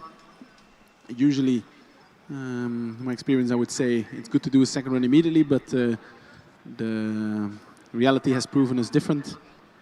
And it has not a major advantage to do so. And maybe it's better to have a check at the data and tune it from there for the second run. Renstal Esslingen is at the starting line. It's their first run.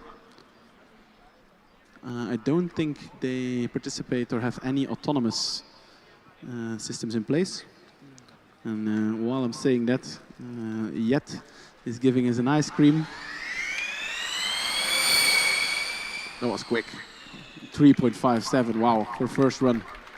That's really good. Again, this is almost identical to the green team one. Similar launch, similar end time, just that slower at the very end. Now Barcelona, they had some struggles in the second run queue before and had to pull back. Now they have returned for their second attempt. Their first time was somewhere in the 5-second range. In fact, it was 5 seconds exactly. This is a slightly slower but very smooth start. And they improved by 100th, 4.99. And some very happy cheers from the team members. I guess sub 5 second is what they were aiming for. Sub 5 is sub 5.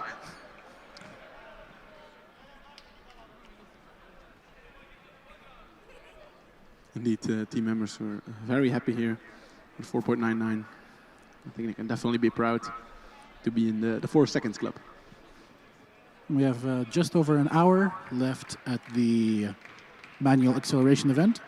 So any teams that are looking for good conditions to come by and do their first and second attempts, the conditions are not going to get much better than they are right now. We have a perfect clean track, a warm track, the sun is out, no clouds in the sky, at least not where it matters. So please, everybody make their way on over and let's see what you can do.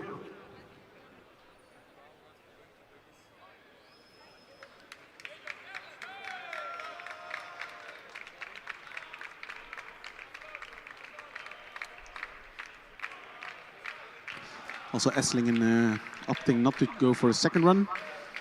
Or did they already do 2 runs? I don't think so. There's some cheering in the grandstands. I think that was a team from Barcelona, clearly very happy with their results. Also the driver is like pointing one finger, referring maybe to the, the 100th of a second that they're below the 5 second mark.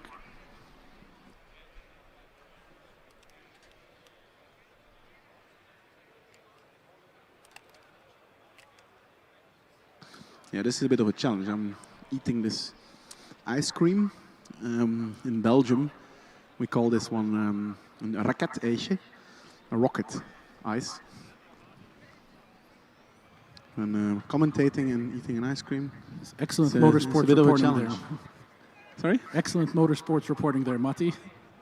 There are no cars on track. We need to say something else, eh?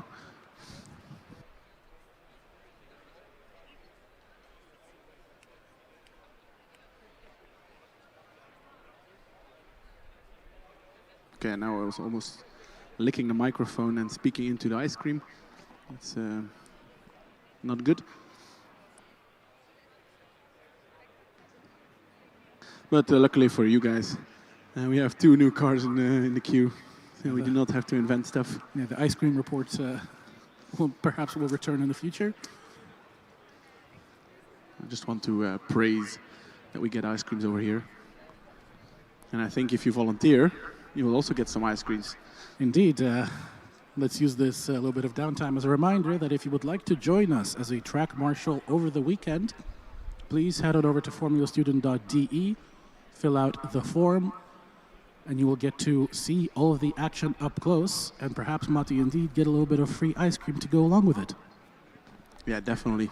And I can tell you the ice creams are very nice. Just do not combine it with commentating. The car from Lausanne is being prepared. They're allowed through. And also the car from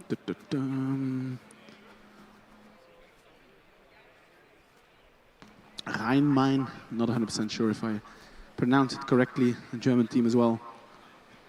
Not sure if we saw them already.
And I see that the high voltage system of the Lausanne car is active. Oh, wait, cone. There's a blue cone stuck behind the front wheel. I'm sure that the official will see at it. The driver clearly missed that there was still a cone in front. I can understand because drivers are sitting quite low, and I don't think it was even visible for the driver.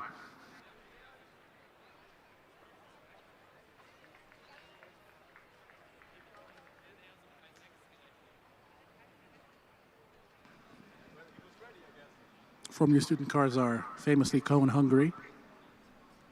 But would this count to the run? Aggressive start, bit of wheel spin, but kept it civil. And it's 4.03, and our theory is broken. They had a pretty good launch, a 1.25, under 1.3, but their total time was over 4 seconds. Well, I mean, we're rounding to the tenths, right? So this is actually a 1.3. Yeah, but it's an engineering event. We need to be accurate. But maybe let's call this a fluke and see if their second run proves us right. The exception that proves the rule.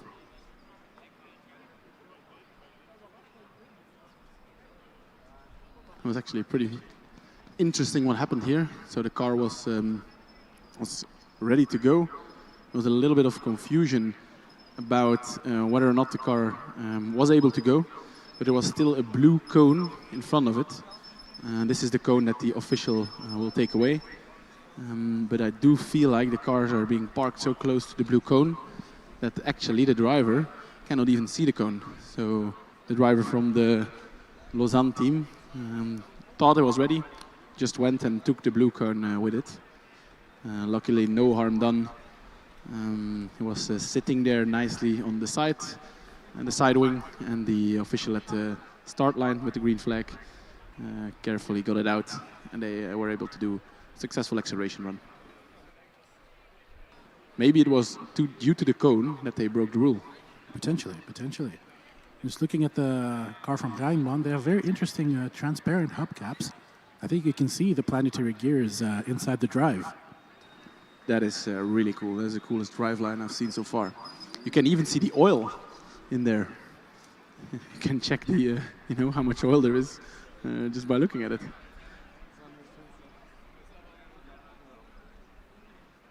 Car lining up on the start line. Let's see what they're able to do on their first attempt.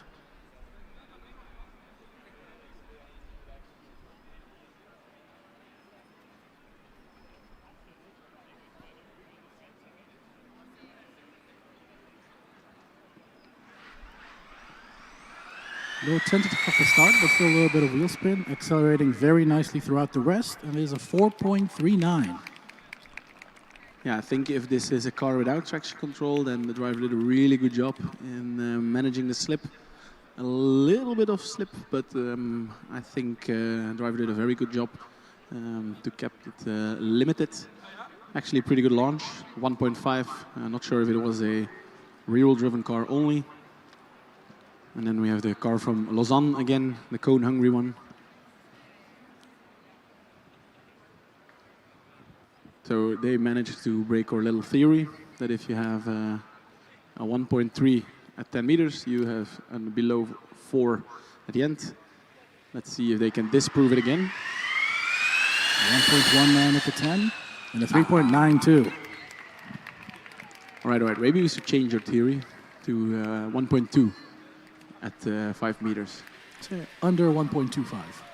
Under, yeah, okay, under, yeah.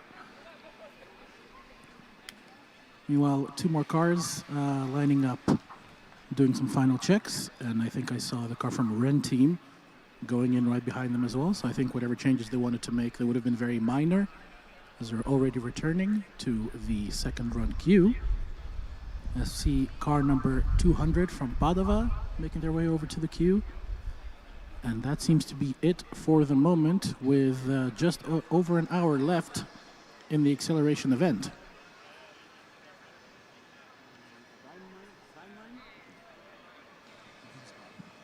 Car from Wiesbaden ready to do the second run. So we were preaching the driver for keeping it all together without too much wheel spin. Can he improve? It's really tricky. Definitely a bit more aggressive. Is it better? Yeah, they improved 4.3. Improved by 0.08. That's something. More than nothing. And again, Formula Student is a game of fine margins, so any little bit of extra performance you can squeeze out is going to be worth a valuable number of points in the end. That is Amberg Weiden returning for their second run.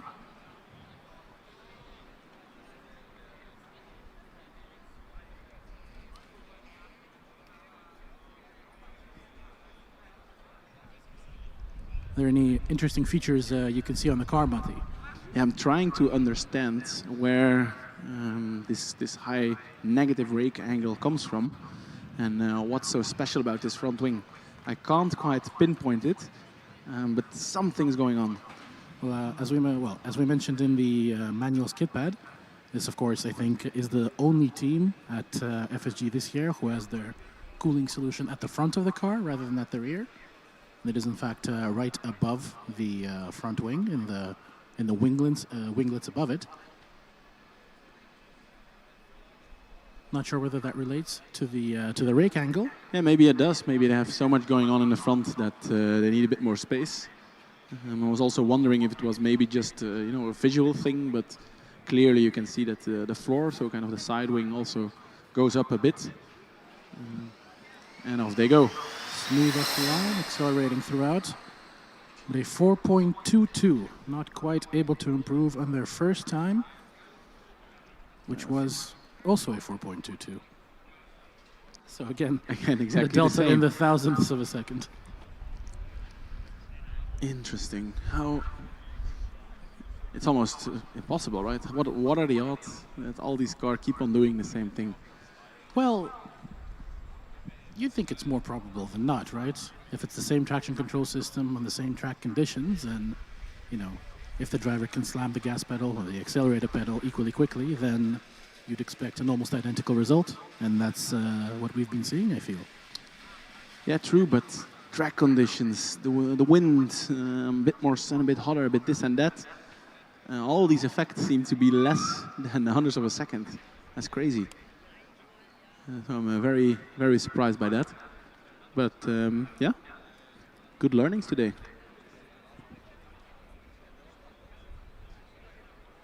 We see the car from Turin making their way over to the second run queue, returning after doing some tweaks, I would imagine.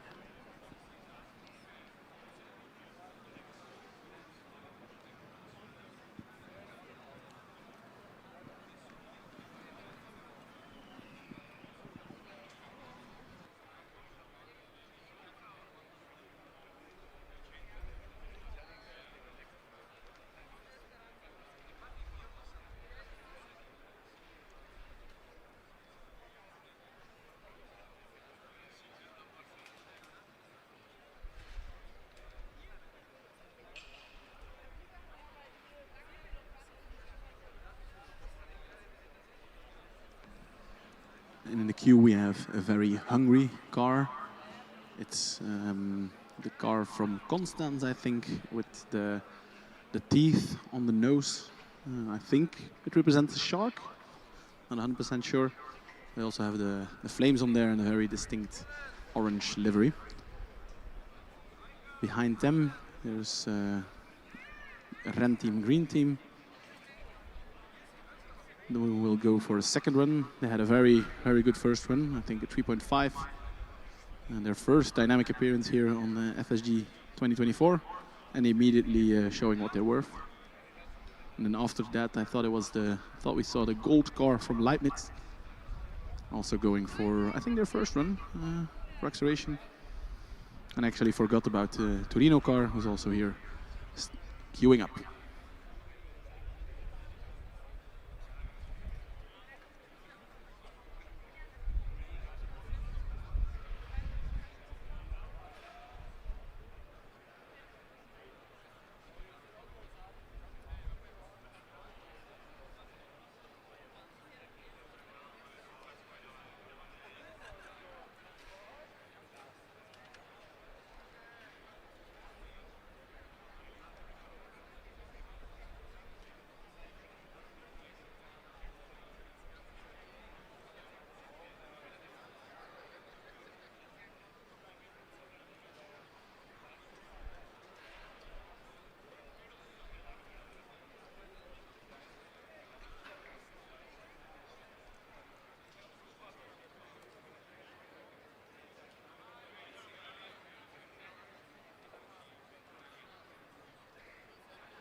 Constance just doing some final preparation, getting some final instructions from the event staff. If there's one team I expect to do 2 constant runs, it might be this one. Or maybe they, mix it up, all the other teams at the same, and now they might be team variable. Am I correct in seeing, Matti, again, transparent motor covers, hubcaps, whatever you want to call them, with some oil in there? Yeah, indeed. I was so surprised by the previous one, and now we're seeing it again. Maybe there are, in fact, more teams that have this approach. You can clearly see when the car starts to roll. You can also see the oil levels wiggle around a little. I would be very curious to see if one of the media team can get a slow-mo of that when it's really driving. Must be really cool to see.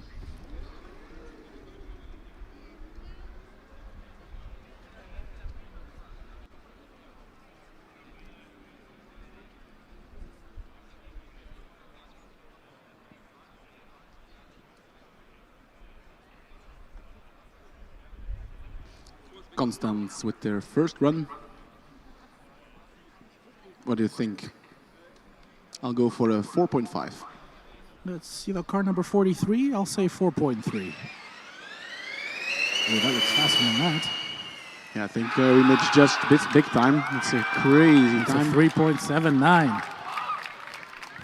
Crowd goes mad, rightly so. Very good launch as well, 1.17. With a 3.79, that's up there with the top teams. Let's see, will they do a second run? I see the team members still here, so to me that indicates that they will do a second run immediately. Before that, it looks like the team from Torino will do another run. Really nice car with Pirelli tires.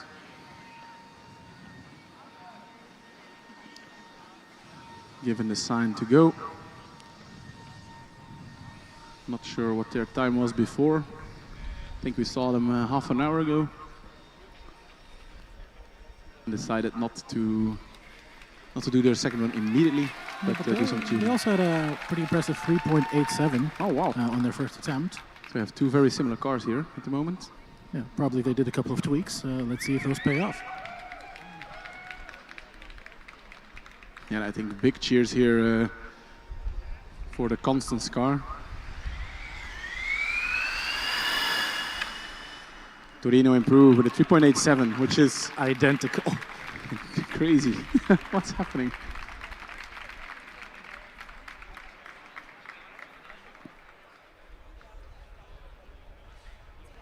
A closer look at the Constance car. It's also a 4-wheel driven electric car, obviously, with inner wheel motors. The team members were a little bit worried if the cooling fans were on, but they confirmed that it is on. What do you think? Will they be able to improve? I think it's going to be the same. I mean, with a name like that, I want to say 3.78.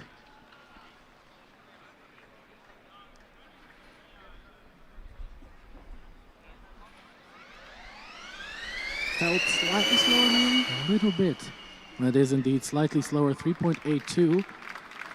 It was really in those first 10 meters, I think, because they were faster at the finish line, but 0.02 of a second slower to the first 10 meters. Yeah, indeed. The lap before was really the initial kick that surprised me, and this time was not there.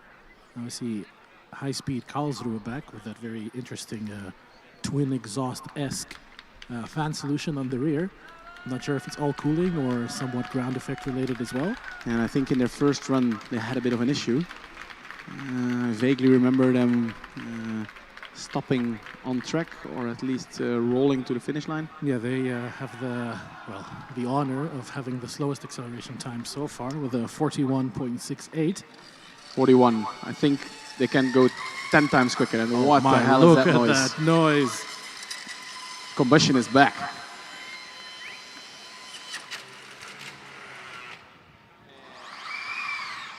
Oh, but surprisingly, what was those that all fans about? Turn off at the start. It was a lot of noises going on, and then even more noises, and then suddenly, when the green flag went up, all the noises disappeared. Nonetheless, a personal best for them, 9.41. Biggest improvement as well, I think. I'm sure they were hoping for more, of course, or rather hoping for less. But at the very least, very entertaining at the start line. Going to be interesting to find out later what those noises were exactly, and what their overall engineering concept is. I was very surprised by the different noises. I think I heard 10 different tunes. No, it was a positive cacophony of different noises. At least I think, 4 or 5 different pitches coming from different parts of the car. Meanwhile, we have the Ren team returning for their second attempt. They already had a very fast first try with a 3.50. What do you think, Matti? 3.49? I don't know. So reality has shown us that they all just do the similar second run, assuming that they didn't have any problems before, of course. The fact that they went back, they probably had some time to look at the data. They must have changed something, so I'm going to go for 3.45, or was it also your guess, Igor? I said 3.49. 3.47. On average, we were spot on. Exactly. Again, improvement of 300ths of a second for them. And I think they also improved 100 on the first, 10 meters. So good job by them. They are right up there with Zürich and Dresden. And now we see the black and gold car from Leibniz Uni Hanover. DRS open, T-Sol flashing red, car ready to go. Is it just me, Monty, or am I seeing a little bit of outside toe on the front wheels? Outside toe on the front or rear? Front wheels. Yeah, front is difficult to see because you also have your steering wheel. It's not weird to have outward toe on the front. Reduces understeer a bit, but at the cost of directness. But usually it's like within 1 degree, plus minus 1 degree, so tough to see. And you think on acceleration you'd want it to be as straight line as possible? Yes, indeed. If you want to minimize your resistance, then it might be good to have them straight as possible. Of course, sometimes it might be beneficial to have a little bit of toe in some cases, and then when you squat or when you pitch, that you end up with zero toe. There are some very complex calculations going on. But now they can just floor it. And that's a 4.4, I think pretty decent. Yeah, 4.45, finishing speed of 102. Their launch was clearly a little bit cautious, 1.5 seconds to the first beacon. I think 4.45, that puts them right about in the middle of the field of what we saw today. Exactly. Will they be able to improve? And I think this is Padova.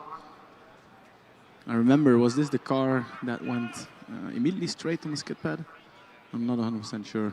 I should write these things down. But then at least there was one car that went straight through, but managed to redeem himself and set a really good skid pad after that. Padova with a very clean launch. High top speed, it seems. It's 4.01. Aye. And it breaks our rule again. 1.2 on the first beacon and goes over 4 seconds. Yeah, very good acceleration off the line. Not quite being able to keep up that same pace throughout the rest of the 75-meter distance. But maybe on the second run, they'll be able to comply with our conceptual rules that we've set out for ourselves. And then meanwhile, we have car number 84, TU Warsaw, coming back for their second run as well. And they have these birds, it seems, drawn over the car. Yeah, swallows, I think. Yeah. It's a bird, right?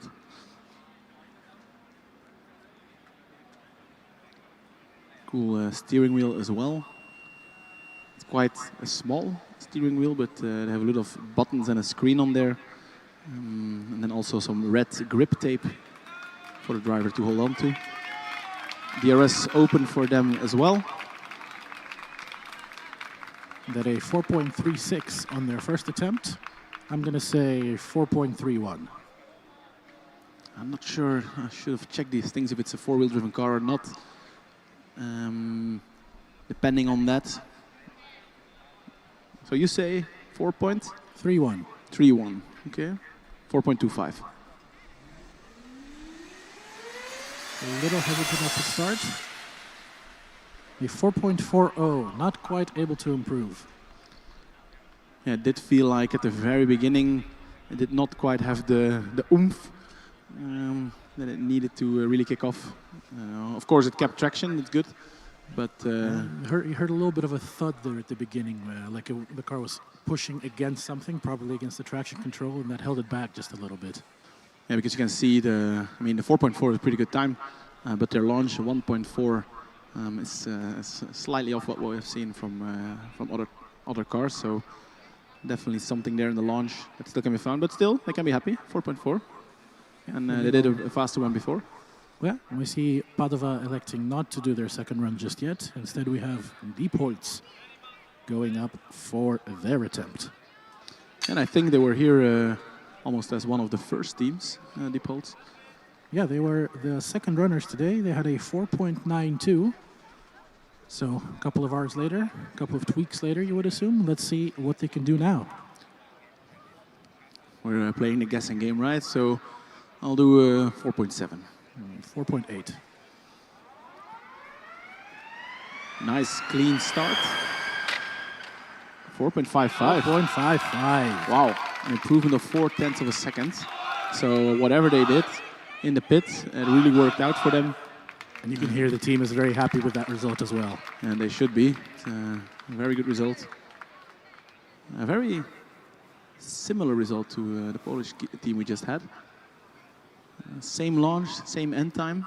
Maybe they can have a beer together and figure out how they can improve for next year, because they seem to have a very similar acceleration profile. But at least in the first 10 meters, yeah. But the finishing speed, Warsaw was almost 10 kilometers an hour faster than Diepholz. So it seems they were able to keep that pull going through more of the 75 meters than Diepholz.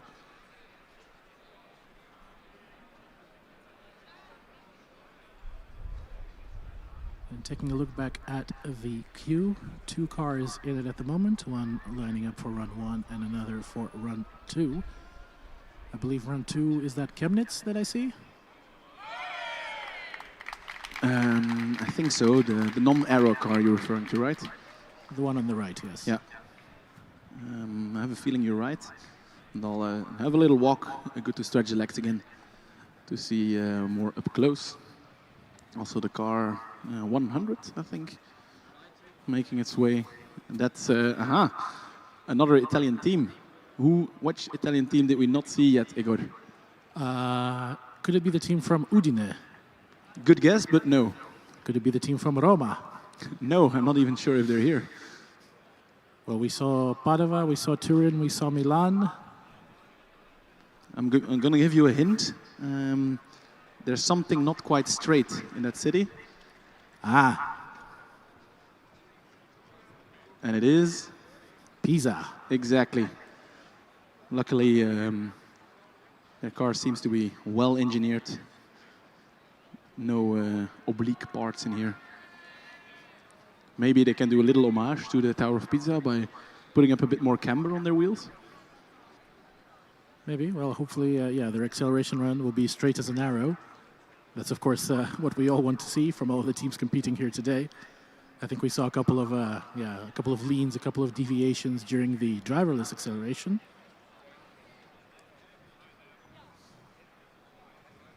I also like the slight colored motifs on the wheels. They have a couple of the spokes highlighted with some colors. Adds a nice little touch, nice little creative distinction. True, I wonder what the story is behind it. I feel like it's not purely aesthetic. I think maybe in some kind of composition or in some kind of wheel orientation, probably there's some kind of story behind it.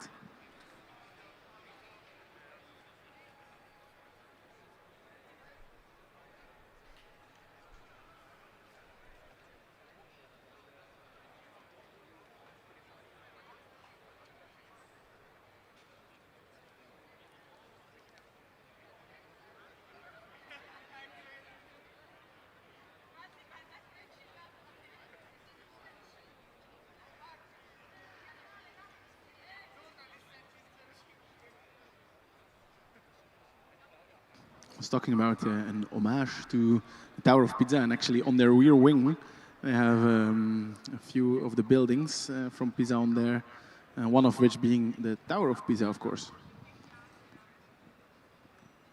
And the buildings, of course, colored in the shade of the Italian flag, the very distinctive green, white, and red. I'd say a lot of nice creative aesthetic touches on this car. Yeah, and that's what we like, of course, because that's more or less the only thing we can see and comment upon. So interesting, 3 of their tires have the orange marking, and one of them has the yellow one. I feel like there's a story there.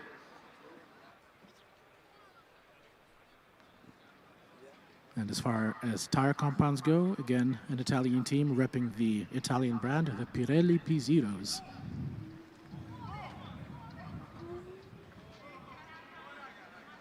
Team 100 making its way to the starting line. First appearance here on Dynamics, I think, unless they did a track, sorry, not a track drive, an autocross already on the driverless.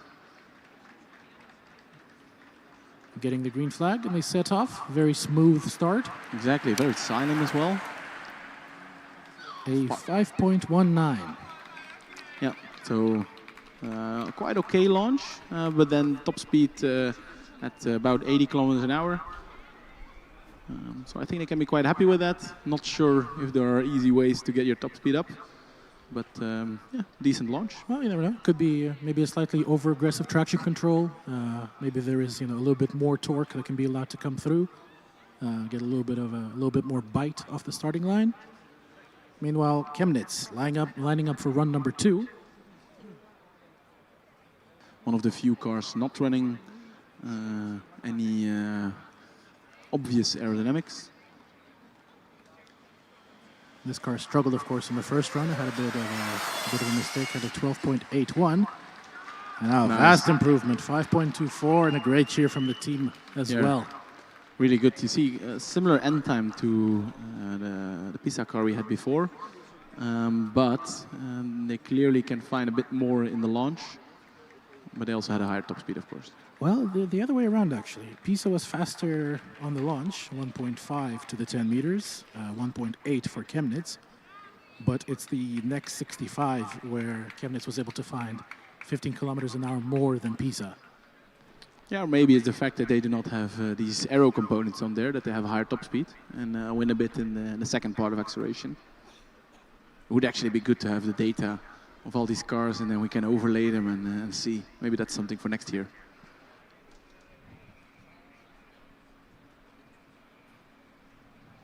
So just thinking, Matti, what cars have we not seen yet that we would have liked to see at the run? I think most of the cars that are through scrutineering we have already seen perform at least one acceleration. Good question. I think every dynamic event we said it so far. We're missing Delft at the moment. What other cars did we not see yet? I think we had them all. I think GFR we might have not seen yet. Yeah, we true. definitely saw them at the skid pad, but I don't think we had them at the acceleration just yet. Meanwhile, Pisa lining up for their second run, opting to do it immediately after. Good call, because there's not that much time left. No, not much time left. Track, at least from what I can feel, is already considerably cooler than it was at the start. And so they will be looking to have higher top speed, but yeah, how can you find that out? Clean launch, and they managed to improve quite a bit, 4.66. Half a second improvement. Yeah, and they actually found more top speed. Indeed, another 20 kilometers.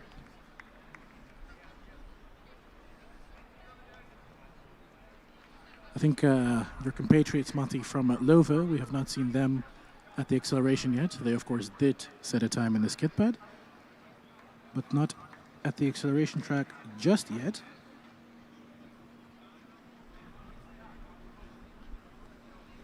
Ingolstadt, I think, also somebody we saw at the skid pad in the morning, but not at the acceleration track at the moment.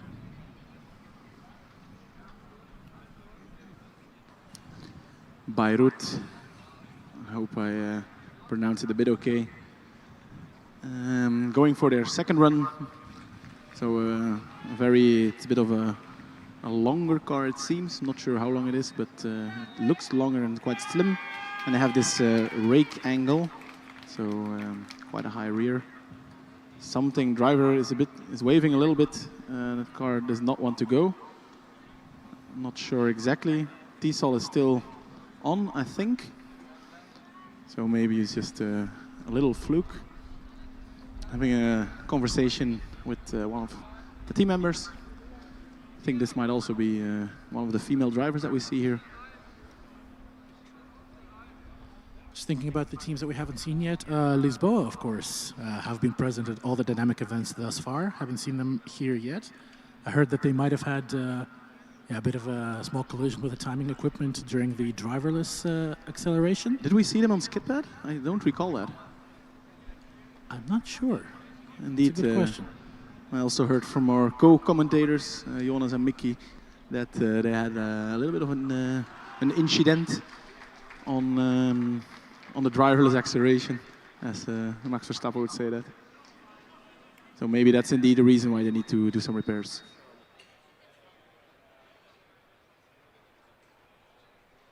Okay, I think Bayreuth seems to solve their issues. I see the driver nodding yes, so that's always a good sign. She seems to be ready to do the second acceleration for them. Don't know what time they had before, but we'll be able to see it with if it's green or purple. You never know. Nice start. Wow, car. Hard to keep it under control.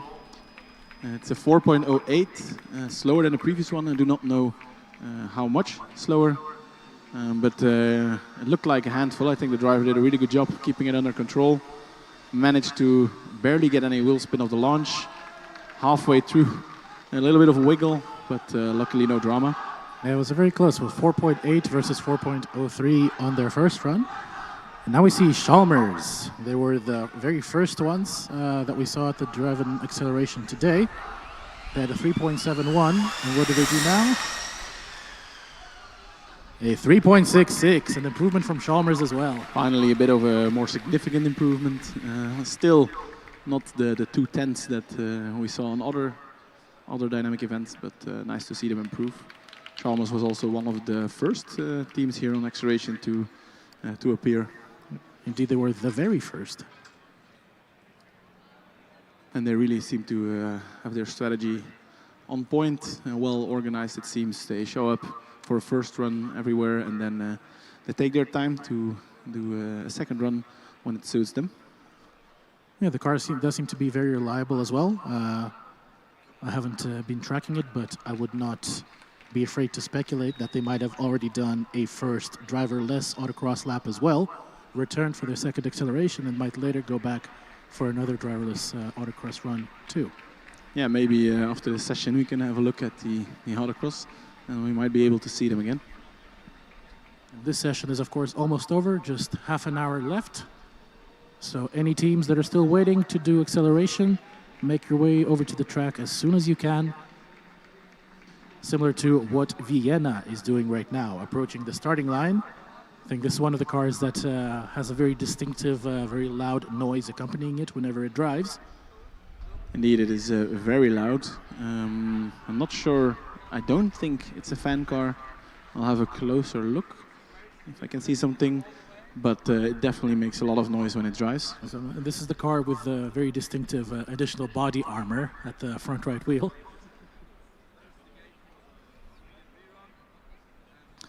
Indeed, so as we already mentioned this morning, it looks like, and that's of course a pure speculation, that in the past they might have some issue with an insert, with suspension or whatsoever, and patched it up with a nice metal plate attached to their chassis. That's the downside of these carbon fiber monocoques. They're extremely strong, but once it breaks, then it's hard to fix. Yeah, very strong, but very brittle.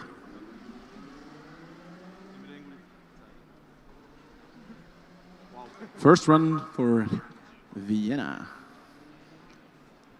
And again, this car is loud. I don't know where the noise comes from. Now it's silent, but at the moment it sounded like it was coming from the motors.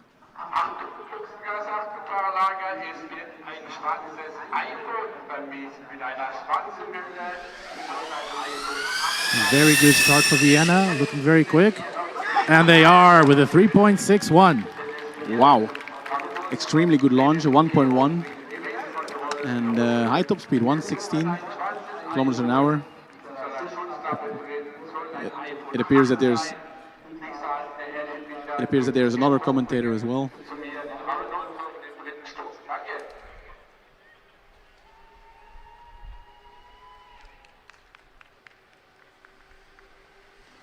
So Vienna with a really good run. I'm curious what they will do. They still have half an hour left.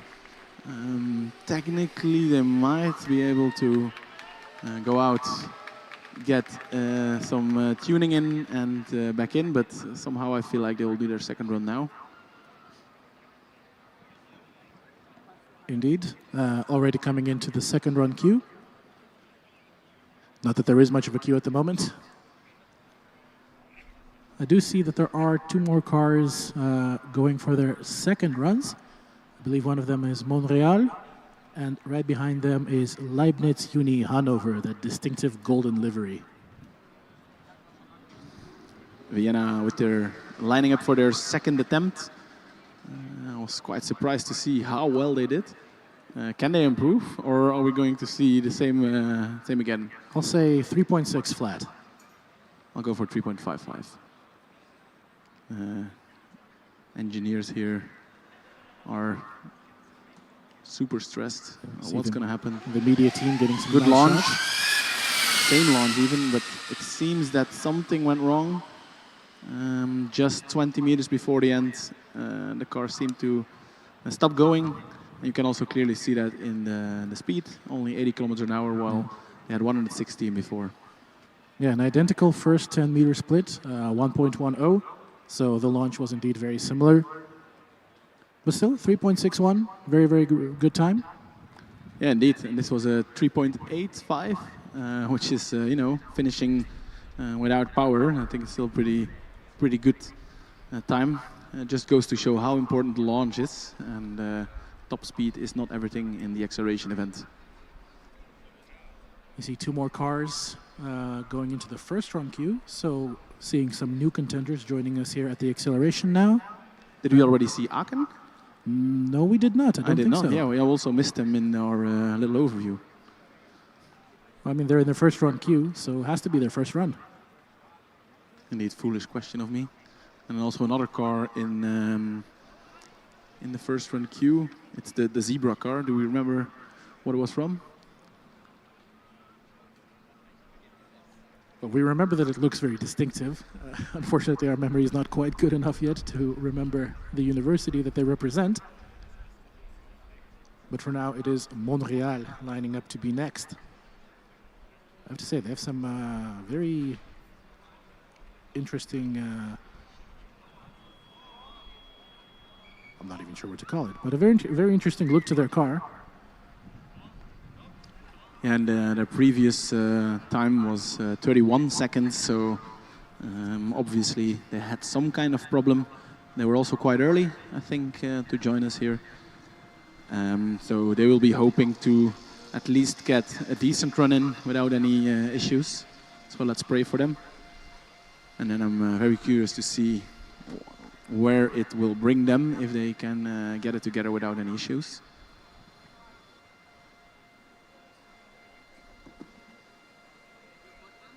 All the way from Canada to Germany to do an acceleration. They also have the DRS wide open, like a letterbox opening. Cautious start, but accelerating really well in the second part. It's a 4.57. That's crazy impressive given a 1.7 launch. Yeah, I think it might be a new best on the improvement between run 1 and run 2. Yeah, definitely. Props to them. They'll be very happy to see that they got something in, because clearly in their first run they had some kind of issue.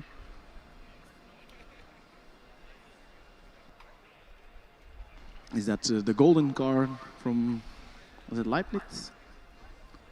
It's currently lined up, also ready to do their second run.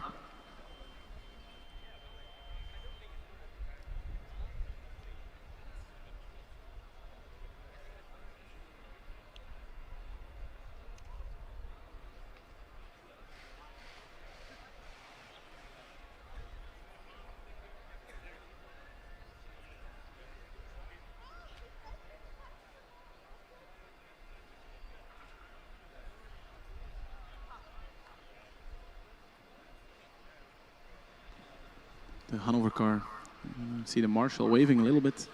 Maybe there are some issues with aligning the car. So they do get some kind of confirmation, I think from a lighting system showing that it is okay or not. But of course, if you never get confirmation, you just keep on trying. They even got some help, I think, from someone from timekeeping.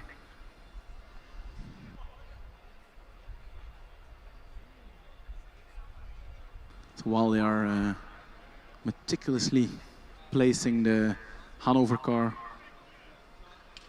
we have Esslingen, Rennstall Esslingen ready. They had a 3.57, if I recall correctly, so pretty impressive. They'll be looking to improve. And there goes the golden car. A lot of wheel spin, but pulling it through. Relatively good launch and an improvement. 4.33. Not sure what they had in their first attempt. 4.45, so an extra tenth. It's really decent. Esslingen, they had a 3.57. Went back to the pits. Had a look at the data probably. Figure out how they can improve. They're also one of the teams that use Marple actually. So they must have good data analysis. A little bit of self-hype. Shameless, Matti, absolutely shameless. Good launch. DRS also opening after 10 meters. 3.57, so identical to their first run. Again. What are the odds?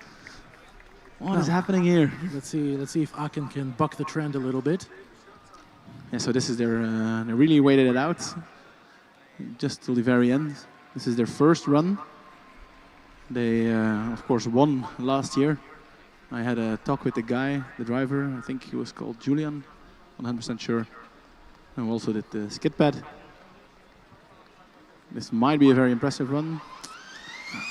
It's a little slow off the line, unfortunately, but picks up some good speed later on. It's a 4.04.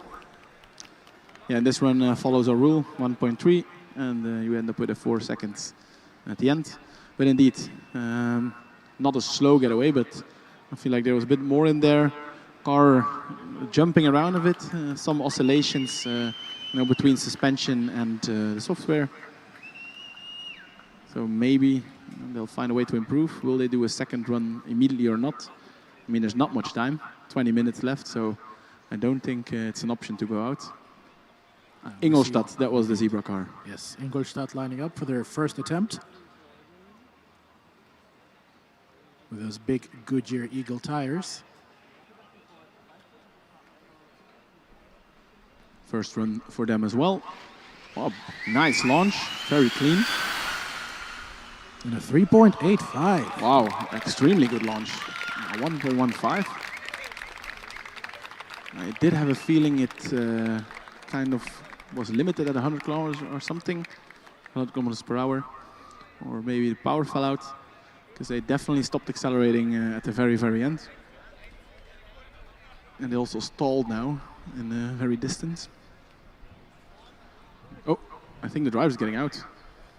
Ooh, indeed. That's not good. Oh, that's a shame because they had such a good time. Yeah. So that might indicate an AMS or an IMD problem. Could also be something completely different, of course. But there are some safety, a lot of safety systems in the car. But two of them are what is called AMS and IMD errors. and they show up as lights in the dashboard. And what do those letters stand for, Matti? I think AMS stands for Accumulator Management System, sometimes also referred to as BMS, Battery Management System. IMD, I'm going to make a guess here. I think it's an insulation measuring device, but I might be completely wrong. But that's what I was referring to earlier. It measures the resistance, the electrical resistance of the car, to make sure that there are no electrical leaks, no short circuits, and the driver is safe. If one of those errors trigger, immediately the car is completely shut down automatically. Indeed, and very good to see a fast reaction from the driver, getting out of the car, making sure that all the safety rules are maintained. Always good to see.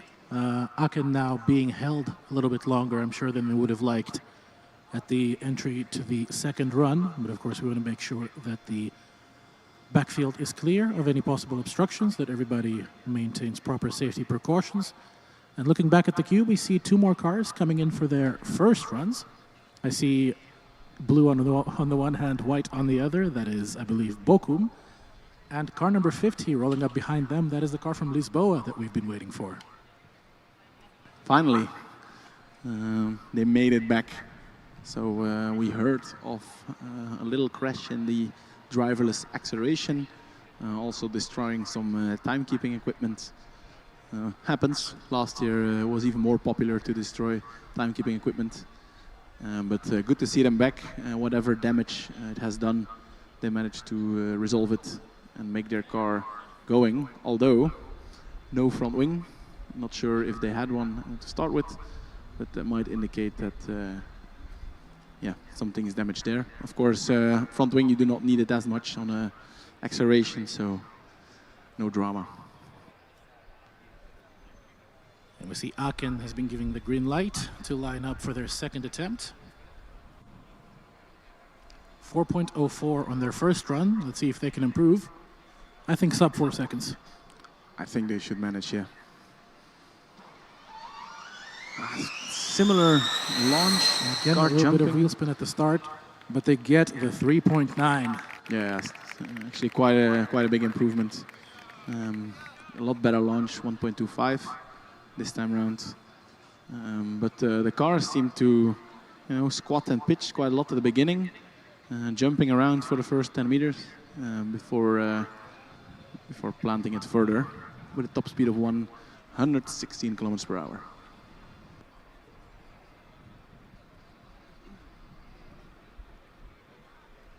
And that was the second and final run from Aachen. Not sure if, well, in fact, I am pretty sure that Ingolstadt will not be allowed to go straight into the second run queue, given that there was some kind of safety issue, severe enough for the driver to have to evacuate the car. Yeah, and I also think if you cannot make it back on your own power, that you have to get out of dynamic zone and re-queue either way. But driver getting out, that's definitely a no-go.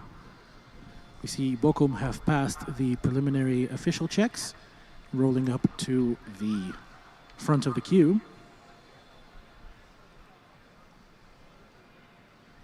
Oh, and I see another car that we have not seen at all yet in the dynamics, Arus from Sevilla, rolling up to the back of the queue just in time. Only about 20 minutes left to go. Let's see how many more cars we can squeeze in over here. Indeed, we did not see Sevilla yet. Apparently they got stuck a little bit at scrutineering, but good to see that they made it in time for acceleration. And that also means that tomorrow they can join the autocross and endurance. I do think that they also have some autonomous systems on their car. So they did miss out, of course, on a few of these events. But maybe, not sure if they participate in the Driverless Cup. Then they also need to do a driverless autocross, of course.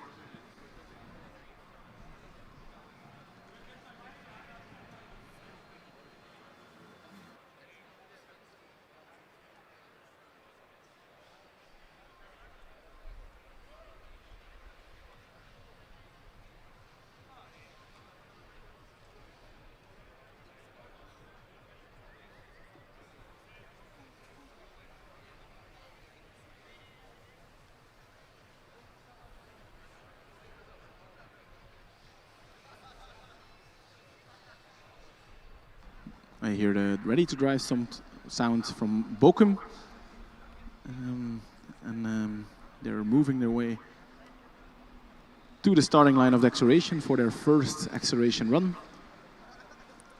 So depending on where you look from, the car is either white or blue. From our side and from the marquee in the pits, it's white. The people from the grandstand will see the car as blue.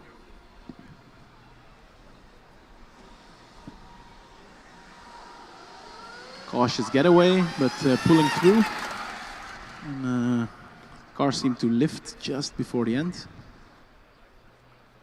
1.6 on the first 10 meters and 5.18 as a final time. A top speed of 72 kilometers per hour. So maybe there's still something to be found.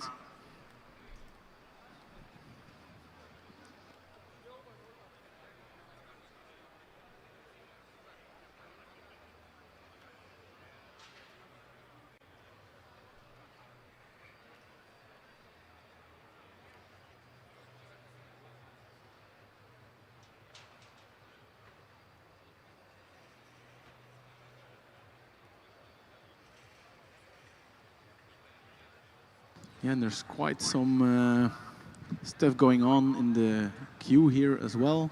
So a lot of cars in post-scrutiny. All these scrutineers are very busy checking if the cars are legal. And also getting in of the queue, there's a bit of a traffic jam. Because Seville maybe in English, are doing a few checks before they finally go. And they are actually being overtaken by a team from Padova.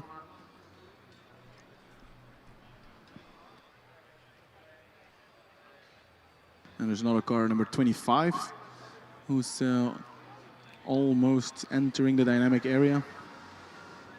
I see first it might be the car from Ingolstadt. The driver is back in the car and waiting for their second run to be given the green flag to progress to the starting line. Okay, that's nice. Of the judge in the competition that they are allowed to do a second run. That was the car that jumped out, right? Yes, it was. Well, the driver that jumped out.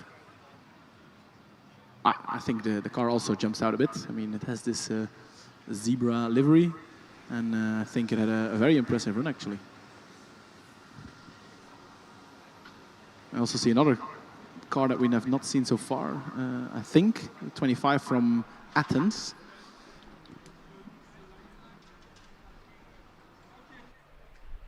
So it's a bit of a waiting game or a game of chickens here. And there are a lot of cars, but no one seems to want to go first, or maybe they're all a little bit stuck doing the final changes. Ingolstadt, meanwhile, is rolling in for their second try. And yeah, a lot of cars and not a lot of time. Exactly, only 10 more minutes, and you know, once it's done, it's done.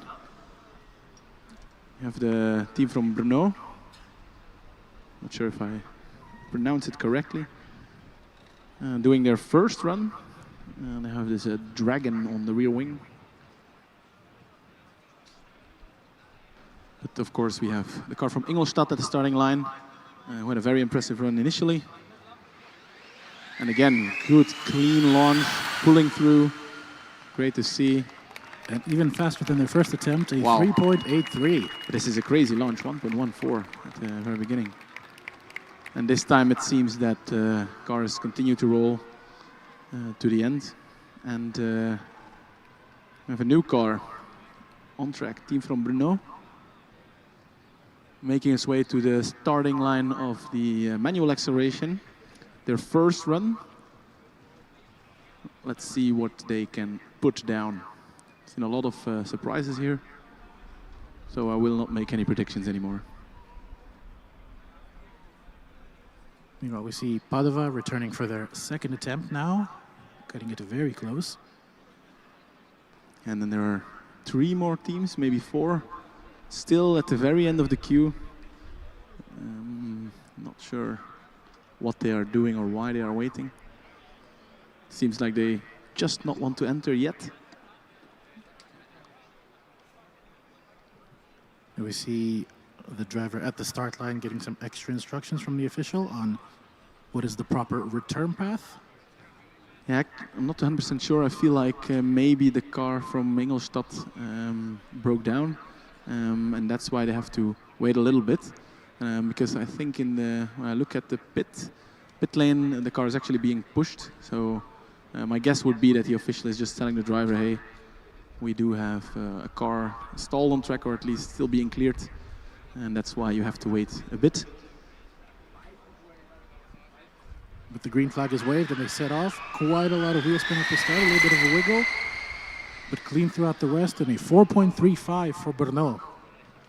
Yeah, nice. Initial getaway, not too bad. Then indeed a little bit of wheel spin and a wiggle, but a pretty decent time for them.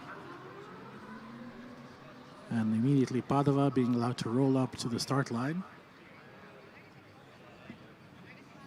I see there's another team just by the entry to the queue working pretty frantically, I think, to get their car ready. I think that might be the car from Berlin, hoping to still be able to set an acceleration time. Indeed, but they have to be quick because time is running out.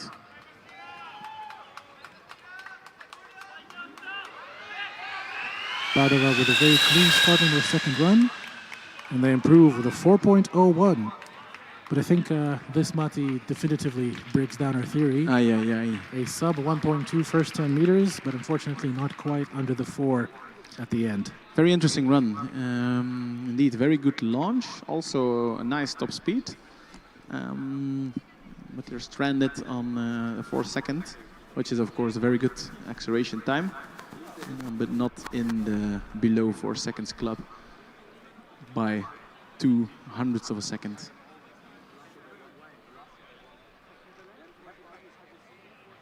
I see a car being pushed in the queue quite frantically with a lot of team members who are, let's say, speed walking their car into dynamic area. I think that's one of the Swiss teams. I remember seeing them in the pits with their very distinctive pink rear wing.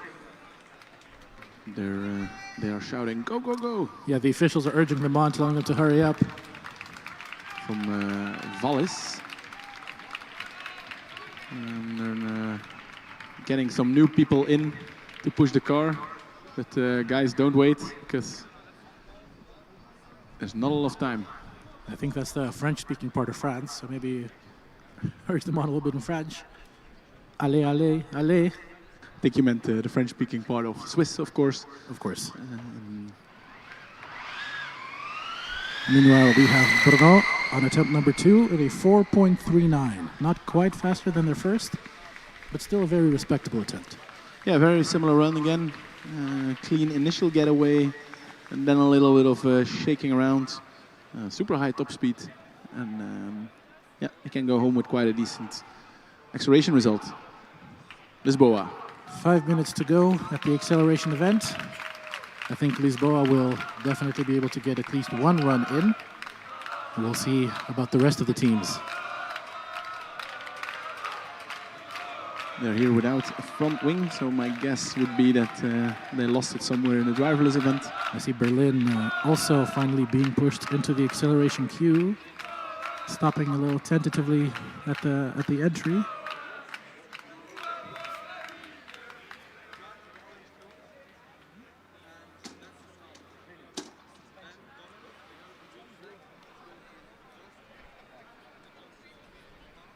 The team from Berlin also being urged, being pushed into the dynamic area, into the acceleration area.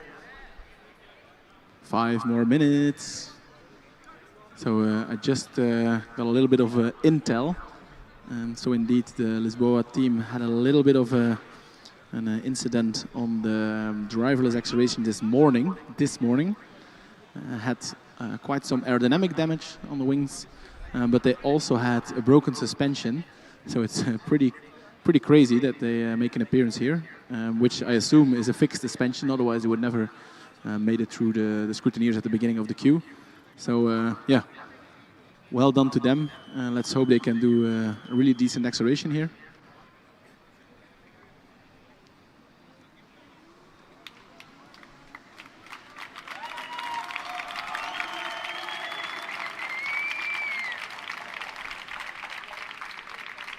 And a big round of applause, I think, for the Lisboa team because they managed to repair. Could also be for another team, always tricky to know who it is for. But they definitely deserve a round of applause because they fixed their car in a few hours' time. You see Arus have also gotten through the preliminary checks and are rolling up to the front of the queue. 4 more minutes.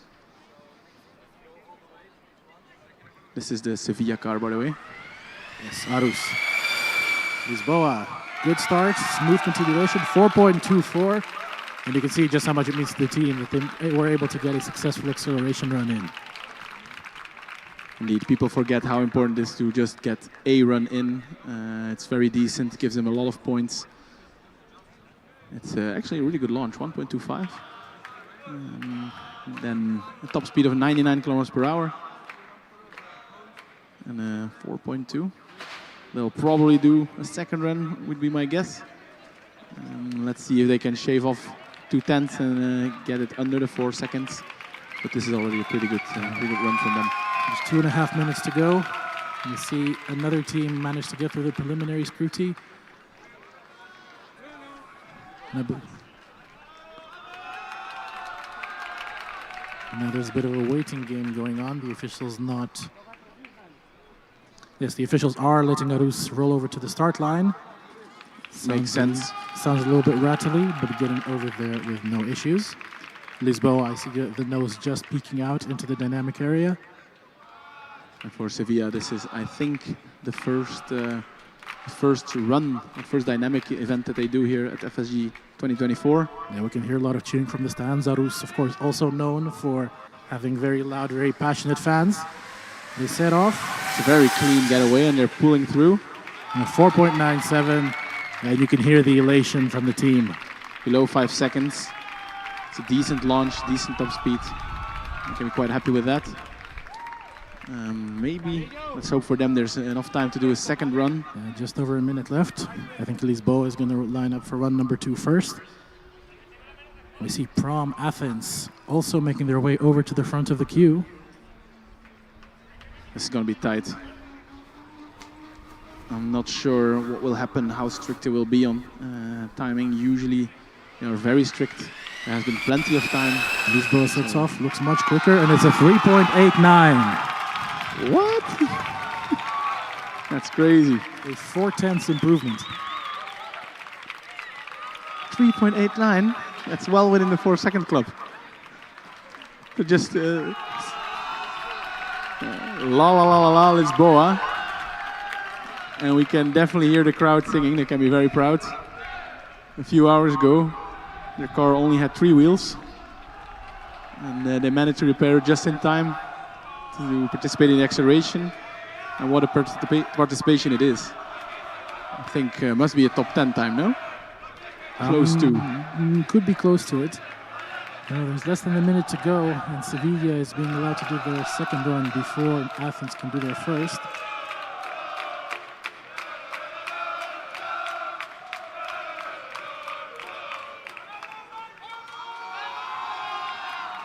Arus sets off, and immediately Athens is allowed to go to the start line. So hopefully they'll still be able to get a run in. 4.9. Sevilla, yes, improves on their first time. A 10th improvement, 4.9. That's great to see. Get 2 runs in. Let's pray for Athens that they can. They are at the starting line. Everything's ready. It's a matter of seconds now. They're being pushed to aim exactly right. Come on. Nice launch. Very clean. 4.77 for Athens. Great job. Good launch. Top speed 80 kilometers per hour. We've seen higher, of course, but this is a very decent run. And a big drama for the Swiss team. They missed the deadline. Yeah, we see the officials saying it's 5:45, time to wrap up. I think they were trying to ring the gong before, but it didn't quite ring out. But yes, unfortunately, the 3 teams that were ready in the queue did not get to set an acceleration time. But at the very least, it's good to see that they're through scrutineering, they're ready to drive, and we will most likely see them at the autocross tomorrow and at the endurance on Sunday. And it's shame for them, but it's quite clear. Time is time. Always communicated well beforehand, and it's good that they're consistent with it. Although it leaves some people, disappointed. Unfortunately, that's the way it is. I think we had a very good acceleration event here. Quite some impressive times early on. What do you think, Igor? Yeah, indeed. Some very, very impressive times. Quite a few that were under the 3.5 second mark. I don't think we've seen that at too many events where there were that many teams so high on the performance charts. Yeah, that just about wraps up the day here at the start-finish line. And I think this was the last event at the start-finish line for FSG 2024. And for now, urging everybody who is still here or who is watching online to switch on over to the driverless autocross event. I'm sure a lot of action going on there. Still just over an hour to go, and I'm sure, as there always is, there's going to be a bit of a rush at the end. So we'll see you over there, and see you at the rest of the weekend as well.